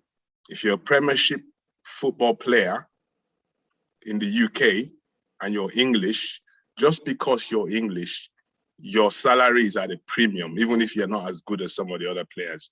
Africans need to do the same thing to ourselves. Once you're dealing with an African, put yourself at a premium, value yourselves, and even when things go wrong, learn from it, because ultimately we will all gain, and let's use digital technology to infuse everything. Thank you. Thank you so much, Mr. Marino. Great, great. So some of the takeaways that I got. Hello? Yep. I love the fact that you mentioned a minimum of 90% of the work needs to be done in Nigeria by Nigerians, and it emphasizes your point on collaboration for us by us. And I think that that's so necessary, especially today, because we are well positioned to create our own solutions. You can plan all you want, but you need to go on with it. I think it's a very key point, and every job is a digital job. And I cannot agree even more. So thank you so much for that. So I'm going to pose a question to each panelist, based on what you do. And then we open the floor for any questions. I would love to make this as interactive as possible. Madam Muru, great. So I actually had the pleasure of having a conversation with you before this panel. So I feel privileged. And I understand that you're also providing a co-working space for women, right? And there's an opportunity to incubate them and help them start their own businesses. Is that correct? Great. So according to research, okay, women make up 58% of the continent's self-employed population. However, for many women, the informal sector is a default rather than the exception. So how can stakeholders, such as yourself, encourage more women to partake in the formal sector and eventually garner support from their global counterparts?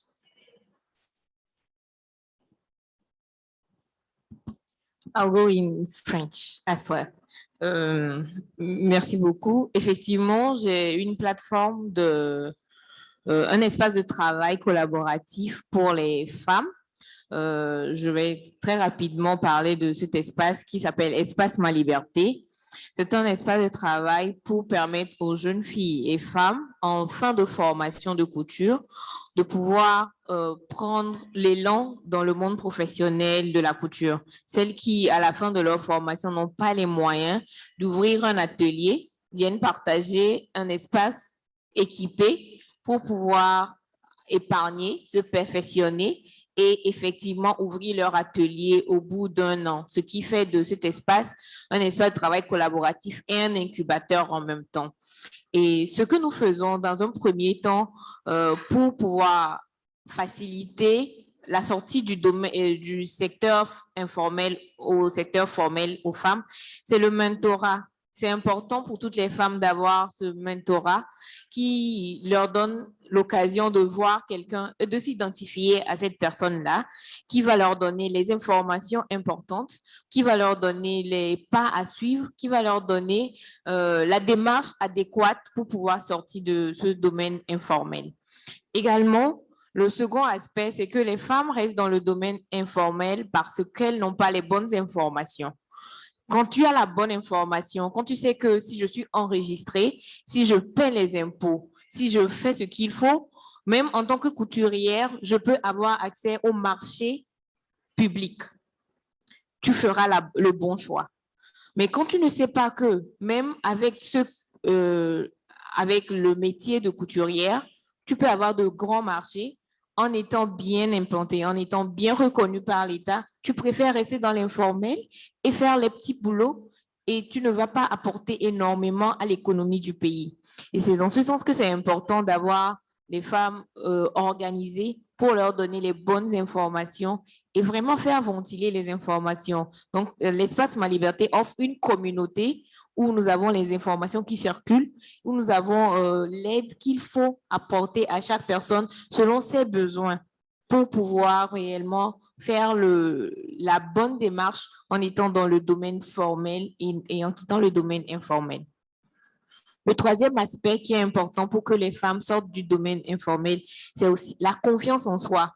C'est très, très important. Si je ne dirais pas que c'est la première chose à leur donner, c'est parce qu'on manque de confiance en nous qu'on préfère rester dans le domaine informel. Et dans mon pays, on dit en effet, Manotonivia dit, ça veut dire je reste sur le tout, le petit. On n'ose pas, on n'a pas l'audace. Il y a une grande dame qui me disait aujourd'hui que le succès nécessite de l'agressivité. Il faut être agressif dans tout ce que tu dois faire. Et pour réussir, que ce soit une femme, que ce soit un homme, on a besoin d'avoir confiance en soi pour être agressif, pour avoir de l'audace, pour oser avancer, pour oser aller vers l'autre. Et donc, je dirais que à l'espace Ma Liberté, nous avons cette communauté que nous offrons. Je me résume.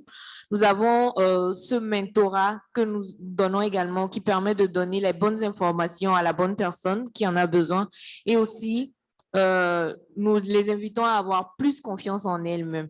Donc, et pour lier ce sujet à la question de l'économie digitale et surtout au Togo, c'est important de noter que les femmes, de plus en plus de femmes s'aventurent sur ce terrain. Et il y a des initiatives comme le Female Tech Camp, organisé par une association togolaise nommée EDC, qui donne chaque année la chance à des jeunes filles, des jeunes étudiantes, jeunes élèves, de toucher du doigt la technologie. Et donc, c'est la technologie d'une manière holistique. Elle part de création de contenu en allant vers la création d'applications, en passant par même le robotique. Du coup, en général, c'est une formation qui se fait pendant une semaine, qui permet à des jeunes filles, et ça aide réellement les femmes à faire leur entrée dans le digital, surtout au Togo, à ces jeunes filles-là de pouvoir voir que le domaine, les opportunités dans le numérique ou bien dans le digital sont illimitées et qu'elles peuvent d'une manière, quelle que soit la base que tu as, même si tu as une base technique ou une base littéraire, tu as ta place dans le monde du littéraire. Et cette initiative est vraiment à sa 6e édition. Ça se passait essentiellement à Lomé. Maintenant, c'est délocalisé. Ça commence par toucher les villes de l'intérieur. Et ce sont des opportunités importantes. Je pense que ce sont des opportunités à partager pour que la réplique dans d'autres pays puisse aider à vraiment lancer le développement de tout le continent, comme nous souhaitons le faire. Donc, voilà. All right, thank you so much. Really thorough and well-robust answer. So I think that the 3 key points that were made, number 1 is mentorship. Number 2 is access to information, which essentially provides these women the opportunity to tap into public markets. And then number 3 is self-confidence.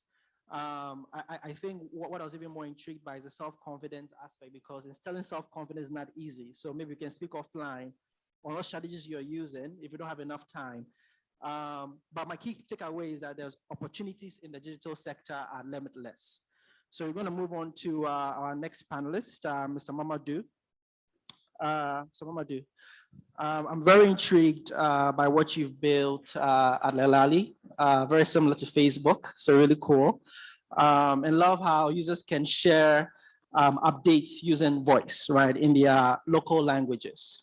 Now, in the spirit of collaboration, I believe that a significant game changer will be a young girl sitting in Ghana who's able to develop an app for an entrepreneur in Burkina Faso. Now, you and I both know that one of the biggest barriers right away would be language. So how can your platform, help for the nature of these collaborations, especially where language is the initial barrier?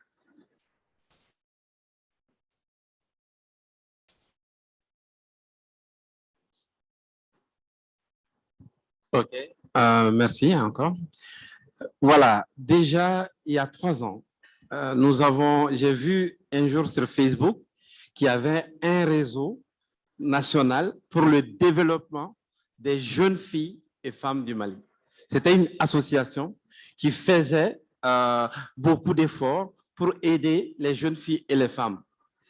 Bon, le problème, à l'époque, c'était que beaucoup des choses qu'elles faisaient, c'était en présentiel. Donc, il fallait chaque fois regrouper les gens, se déplacer. Alors, ensemble, dans l'application Lenali que nous avons développée, nous avons fait en sorte qu'il y ait des cours d'alphabétisation. Ainsi, il y avait d'abord l'alphabétisation. Ensuite, il y avait les sensibilités sur la santé de la reproduction, le genre et tout cela. Enfin, il y avait tout ce qui est sensibilisation vers l'entrepreneuriat. Ça, c'est la première chose. Plus tard, nous avons développé l'application dont j'ai parlé rapidement, qui était à partir des langues locales de donner de l'alphabétisation. Mais l'alphabétisation numérique, standard et fonctionnelle. C'est très important. Numérique parce qu'on parle de digital, il n'est pas compris par beaucoup encore. Il n'est pas encore compris par beaucoup. Donc, il faut faire un digital que les gens comprennent. Donc, qu'on puisse savoir c'est quoi Android, c'est quoi iOS, c'est quoi Internet. C'est aussi basique, hein? Il fallait le faire. Ensuite, l'alphabétisation standard qui puisse avoir les petits éléments pour pouvoir aborder la chose. Et le troisième volet, c'est l'alphabétisation fonctionnelle. C'est-à-dire, il est très difficile d'aider un adulte, surtout une femme, à partir de plus de 20 ans. Alors, quand on vient pour alphabétiser de bout en bout, c'est compliqué.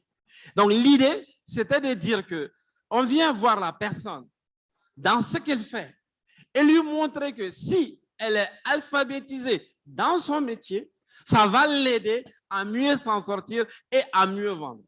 Donc, ainsi, on a fait cette deuxième application. On a compris que tout ce que nous faisons, nous le faisons dans le cadre de notre société. Alors, avec d'autres jeunes entrepreneurs innovants, les startups, donc, on a créé, je l'ai déjà dit, l'association Mali Startup, mais ce que je vais insister ici, on a créé spécialement un secrétariat pour l'entrepreneuriat innovant féminin. Donc, et on s'est rendu compte que parmi les startups, il y en a 3. Il y a ceux qui s'en sortent bien, ils ne sont pas énormément encore. Il y a beaucoup qui sont des produits, mais qui ne sont pas encore, font pas encore du chiffre.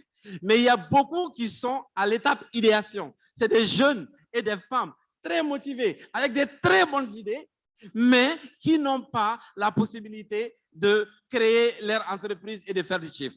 Alors, ça augmente l'aspect informel. Donc, on s'est dit qu'il faudrait qu'on fasse de la sensibilisation au sein de l'association pour que, comment on peut accompagner ceux qui ont des idées, mais qui ne font pas beaucoup de chiffres ou ils ne font pas du tout, comment on peut les aider. J'ai moi-même contacté le directeur du centre, d'accord, qui s'occupait pour la formalisation, pour essayer de voir, est-ce qu'on ne peut pas créer une plateforme digitale à partir de l'application? On a cette fois-ci créé une application Mali Startup dédiée pour les startups, pour leur communication, pour leur profiling, pour leur mise en relation et pour la messagerie intégrée et pour tout ce qui pouvait leur concerner. Et l'idée, c'était de permettre de là-bas de les sensibiliser sur 1, l'éducation financière, 2, le besoin d'être formalisé, 3, et d'aller plus loin. Et ainsi, pouvoir faire toutes ces démarches-là en ligne. Mais ce travail-là, c'est un travail en cours. Et maintenant, on est encore allé plus loin pour dire que, OK, il faut se rapprocher, je l'ai plusieurs fois dit, maintenant dans le secteur rural, avec l'entrepreneuriat, avec plus de minimum 50% d'objectifs de femmes annuels. La sensibilisation, vous l'avez dit, est un point extrêmement important. Et on compte dire que ce que vous inventez, ne regardez pas ce qui se fait ailleurs pour répliquer, entre guillemets, bêtement, parce que ça ne marchera pas. Alors, pour les jeunes et les femmes, de leur dire qu'il faut adapter les choses aux réalités locales, quel que soit le secteur. Et ça, on le fera mieux qu'en milieu rural parce que c'est là-bas où il y a plus de faibles, il y a plus de gens qui ne savent pas lire et écrire, qu'il y a plus de problèmes. Vous avez parlé de l'inégalité. Donc, allons-y là-bas. Allons-y les sensibiliser, mais faisons-le dans leur langue. Faisons-le de façon qu'ils comprennent. Et ensemble, aidons-les à co-créer à eux-mêmes, au lieu de les aider avec l'emploi, aidons-les à aller vers l'entrepreneuriat et créons les cadres pour que cet entrepreneuriat-là puisse être fructueux et amenons-les progressivement et avec l'aide de l'outil digital vers la réussite. Parce que l'outil digital ici est formidable. Tout entrepreneur, même dans l'informel, il ne veut pas rester dans l'informel. C'est parce qu'il y a des petits revenus. Donc, si nous les aidons, prenons le problème autrement. Disons que pour résoudre le problème de l'informel, créons le problème de la richesse. Donc, s'ils parviennent eux-mêmes à comprendre qu'ils ont intérêt à être formalisés, ils ont intérêt à pouvoir bénéficier des différents programmes, ils ont intérêt à participer au marché public, aux appels d'offres, ça va les inciter. Mais cela ne se fera pas sans une chose, une bonne politique fiscale. Moi, je plaide pour 5 ans d'impôt zéro pour les startups et une amnistie pour toutes les startups jusqu'à présent. Ça, c'est essentiel pour qu'on puisse redémarrer des zéros. Et on sensibilisera qu'il faut maintenant jouer franc jeu. On comprend que c'est difficile, mais les impôts doivent être payés. Il faut être en règle, mais on met les compteurs à zéro, mais on donne du temps parce que demain, ils vont être la nouvelle assiette fiscale. Merci. J'ai été long, désolé. All right. Thank you so much. Wow. Great response. So I especially loved the fact that you provide literacy trainings in the app, which is a huge deal. And I think it's a game changer. And you also made the point of, you even have to go as far as even explain the difference between Android and iOS. I think one common theme I've heard right now is that there's an awareness gap when it comes to this whole ICT kind of topic. I think for any aspiring entrepreneurs, you can start a business focused on awareness building, awareness as a service per se. And I love the fact that you're taking the mission a step further by targeting women in rural areas, which I think could really help propel more kind of collaborations and more game changing in the near future. So we're going to move on to our next panelist, Mr. Segbeji. And then, yes, and then we will go to Mr. Marino and take any questions that we have. So while doing some research, I was quite amazed to find out that Benin was one of the first countries in West Africa to have access to the internet in 1995. Actually, when you look online, they say Ghana, but some people even say Benin had it before Ghana.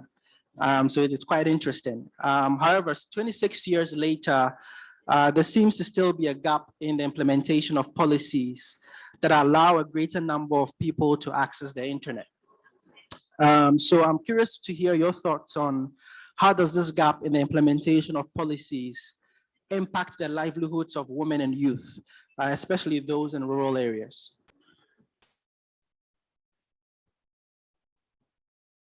Merci bien. Vous l'avez si bien dit, le Bénin bénéficie justement de l'Internet depuis plusieurs années, et cela surtout parce que la fibre optique, qui est donc ce canal de transport de l'Internet à haut débit, le Bénin a eu la chance donc de recevoir directement cette fibre-là qui permet vraiment de mailler plusieurs autres pays, donc d'accéder à ce grand réseau qu'est l'Internet. Justement, il faut constater que plusieurs années durant, les politiques en matière de développement des TIC ne sont pas toujours orientées vers la jeunesse, et c'est resté vraiment comme un outil réservé pour une certaine classe, alors qu'aujourd'hui, l'Internet ne peut plus être un luxe. D'ailleurs, c'est indispensable pour accroître la performance dans tous les secteurs d'activité. Il a dit tout à l'heure, le docteur, que tous les secteurs d'activité doivent nécessairement aujourd'hui utiliser les TIC. Ils doivent se transformer pour aller à la digitalisation. C'est une condition indispensable pour obtenir la performance. Et je l'ai rappelé depuis, ça fait quand même 5 ans, à l'avènement d'un nouveau régime politique au Bénin, un vaste programme justement de promotion de ces outils numériques a été mis en place, et cela justement a permis aujourd'hui de faire vraiment passer cette fibre optique-là qui apporte l'Internet dans toutes les communes du pays. Et je crois qu'ils sont à une phase finale où on va passer maintenant à l'utilisation, même la mise en œuvre des outils devant permettre aux jeunes justement de développer assez de services basés sur le numérique. Le plus important était justement de pouvoir mailler tout le pays à travers cette fibre optique-là. C'est resté effectivement plus d'une vingtaine d'années sans qu'il y ait eu de grands projets de développement dans le secteur. Une fois que ça, c'est déjà fait, c'est vraiment de travailler, je l'ai dit dans ma première intervention, à suffisamment sensibiliser sur les opportunités réelles qui existent dans le secteur. Il y a tellement d'opportunités, il faut pouvoir dire à celle qui vend peut-être de petites marchandises, qui a une possibilité de vendre ces mêmes marchandises en utilisant aujourd'hui l'éthique, de pouvoir entreprendre en ligne. Et l'avantage est tellement intéressant parce que pour entreprendre en ligne, on a besoin de peu de ressources. Je ne dirais pas comme certains 0 francs, mais on a vraiment besoin de très peu de ressources pour entreprendre en ligne. On n'a pas besoin d'un local physique, on n'a pas forcément besoin d'un ensemble de logistique, on a besoin justement de l'Internet, d'un ordinateur et peut-être dans des cas spécifiques de quelques outils. Donc, il est tellement intéressant d'entreprendre en ligne. Mais les jeunes, je l'ai dit tout à l'heure, sont même prédisposés pour aller facilement développer, émerger dans ce secteur. Mais est-ce qu'ils sont vraiment informés de toutes ces opportunités qui existent? Il est indispensable qu'au niveau même de l'État central, la sensibilisation, je l'ai dit tout à l'heure, pour toucher du doigt les opportunités, mais au-delà, un coaching. Nous l'avons suffisamment fait, je l'ai dit. Là, c'est au niveau de Team Group. C'est de prendre des jeunes. C'est vrai qu'on se base sur les talents des uns et des autres. Et c'est de leur montrer ce que vous utilisez peut-être juste pour vous divertir, comment on peut justement l'utiliser à mettre réellement en place un start-up et qui va générer vraiment du profit plus tard.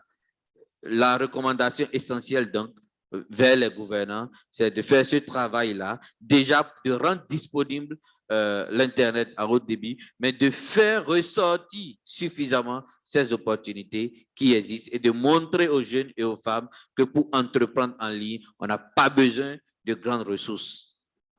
Merci. Merci. Great, great.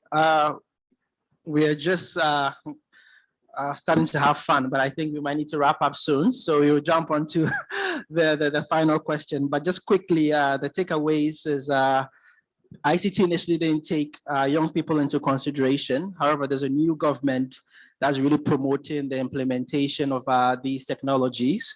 Again, the point of awareness came up. Like I said, awareness as a service could be a very good business idea. So someone should run away with it. Mr. Marino, we have you next.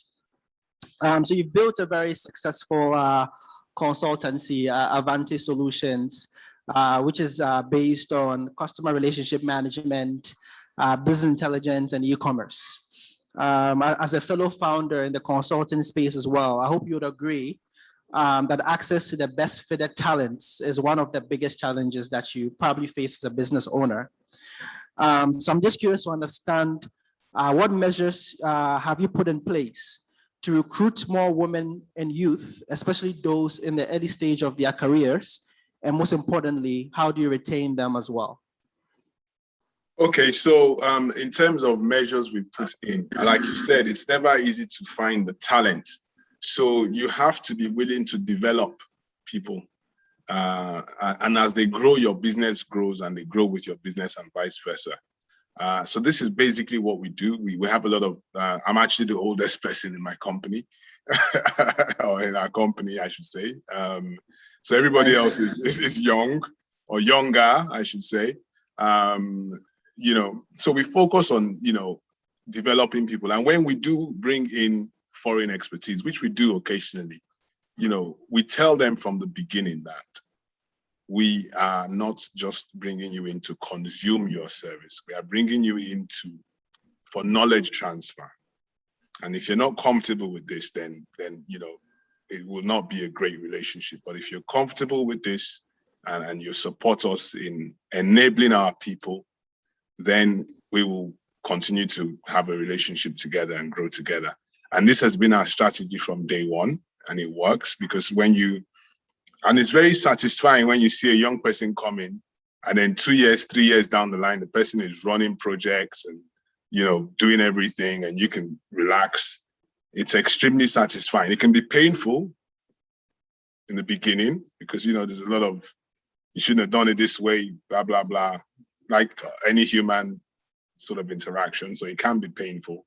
But I think they themselves are proud to see when they develop and they'll stay because they're developing and you're trying. And also as an employer, I think it's important you try and align your company goals to the personal goals of your staff. And this is some of the things we covered during the KPIs. So what is your plan as a person? What do you want to do?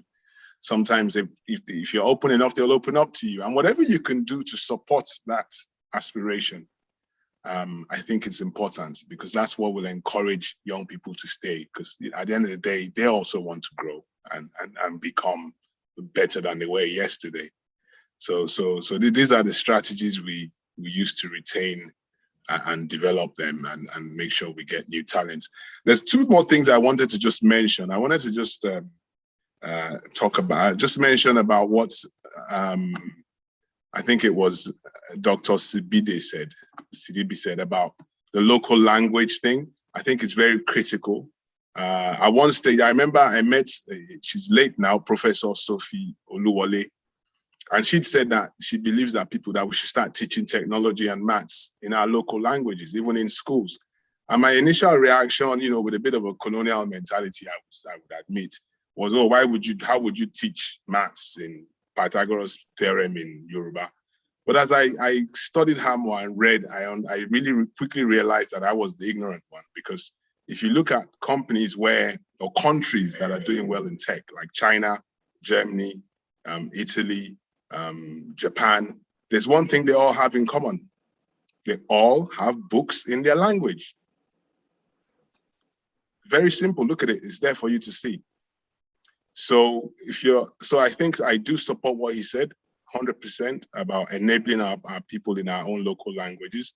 It works everywhere. So, and even here in Nigeria, it's the same thing. You hear people when they're solving problems, they'll speak Yoruba or they speak Igbo, and they are creating amazing things. So speaking English doesn't have anything to do with your ability. That's another thing that we should be clear about, or French for that matter. It's just your creativity and the environment. So I really support that.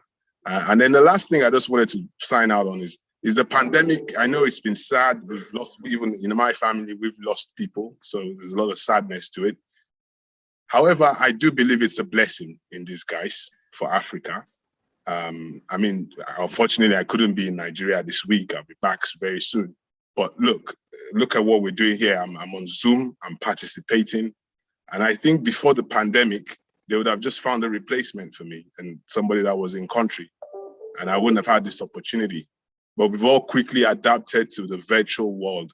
So I think, it's good for Africa. The things that the new initiative, the AFTA thing that we're doing, we are going to use technology to connect that entrepreneur in Burkina Faso to the developer in Guinea-Bissau or whatever it is.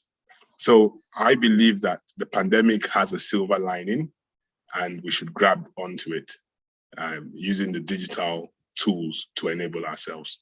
Thank you. Thank you so much. So should wrap up. Yeah. So just to wrap up the conversation, and if you have any questions, you can post to the panelists afterwards due to the sake of time. Sincere apologies. We love the point on knowledge transfer. I think it's super critical, especially in this day and age. We have a number of experts coming to launch businesses on the continent, and they are also bringing their thought processes here to really empower locals, right, to actually take those skill sets and also implement their own businesses.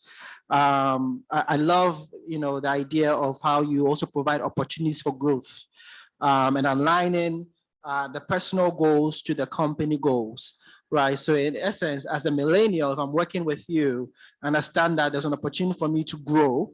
I'm actually not just going to be stagnant in my role, but I see that there's a future, right, for me to actually propel my career in the organization. I think that's powerful. So thank you so much for sharing that. Thank you to all our panelists. I learned a lot on this panel. And I think we'll conclude here. We have 5 minutes. During the, I don't know what's the best way to use the 5 minutes, whether we should share last remarks or questions. I don't know if our panelists have some final remarks, since we're all in the conference, maybe over lunch, you can approach them for questions. I'm hoping that Mr. Marino can also share his contact in case you have any questions for him, whether it's Twitter or Facebook or anything of that sort. So are there any final remarks that you would like to share to conclude our conversation? Hello? Voilà, en termes de mot final, je dirais que pour notre expérience au Togo, c'est magique de voir que le gouvernement fait des efforts, de gros efforts. Par exemple, à Lomé, le 4 juin 2021, on a lancé le Lomé Data Center, qui est un très grand centre de protection des données qui est disponible autant pour le gouvernement, pour l'usage du gouvernement, des grandes entreprises et des PME, PMI. Et à part cela, grâce à Covid et durant Covid, grâce au TIC, on a réussi à faire cette aide-là à la population indigente qui s'appelle l'aide Novici, qui a réellement aidé la population togolaise. C'est toujours le TIC. Et ça a aidé également énormément de femmes dans le travail qu'elles faisaient et qui ont été vues vraiment affectées par la crise. Et donc, Novici les a aidés à relever un peu le niveau. Au-delà de ça, les TIC également permettent aux gouvernants de pouvoir gérer avec e-gov tout ce qui est fiscal, le paiement en ligne et tout. Mais les jeunes Togolais, la jeunesse togolaise se sent un peu mise de côté. Et c'est aussi à relever. On sent qu'il y a une crise de confiance entre les gouvernants et la jeunesse.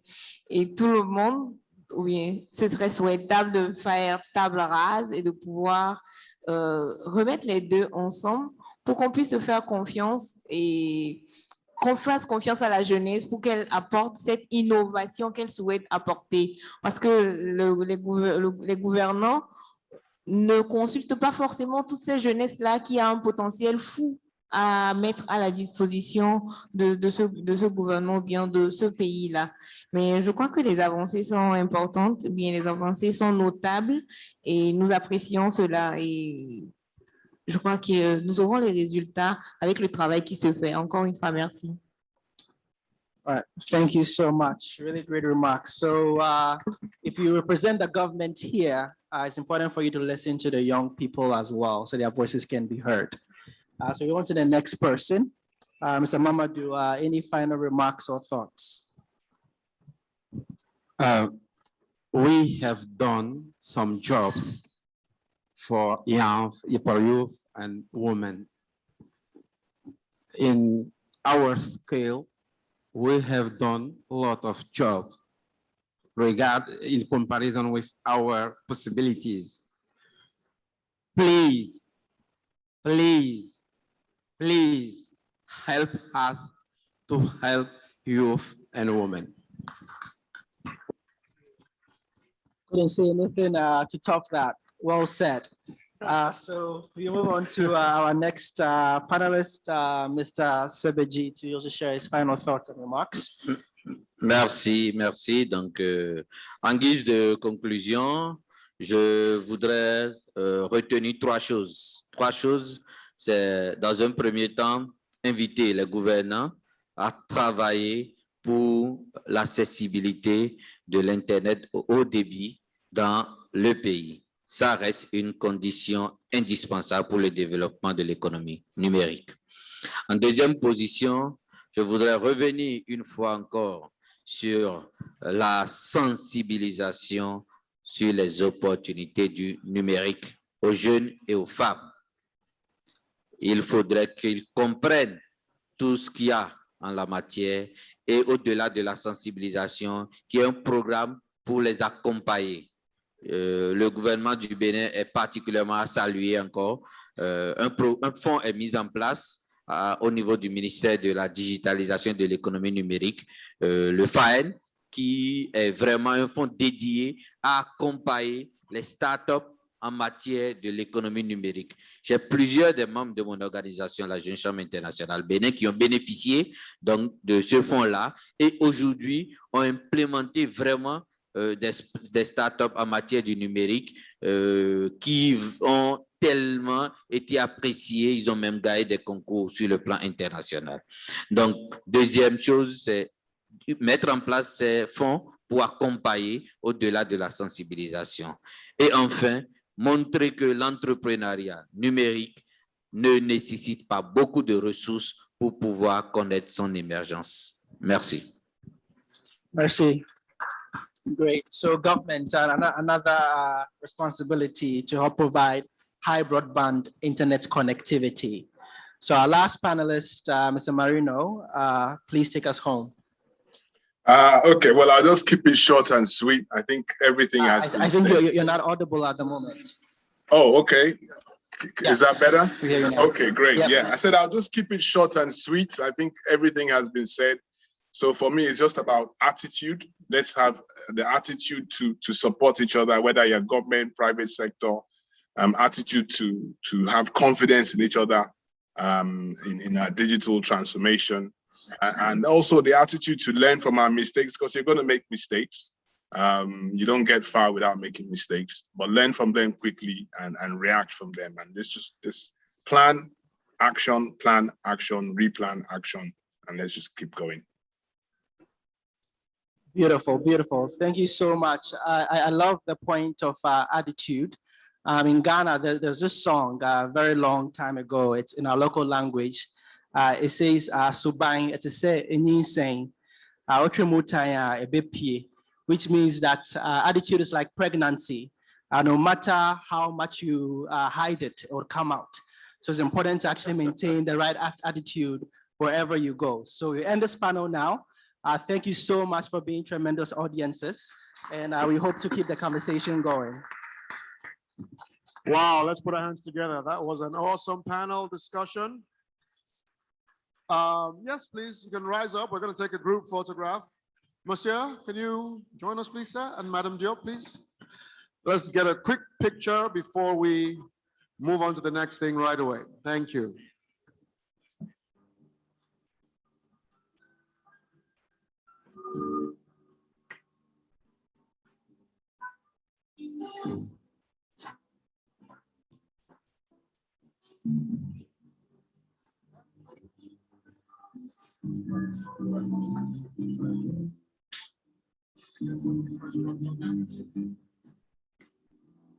Thank you. In the middle, please, Miss Madam. Excellent.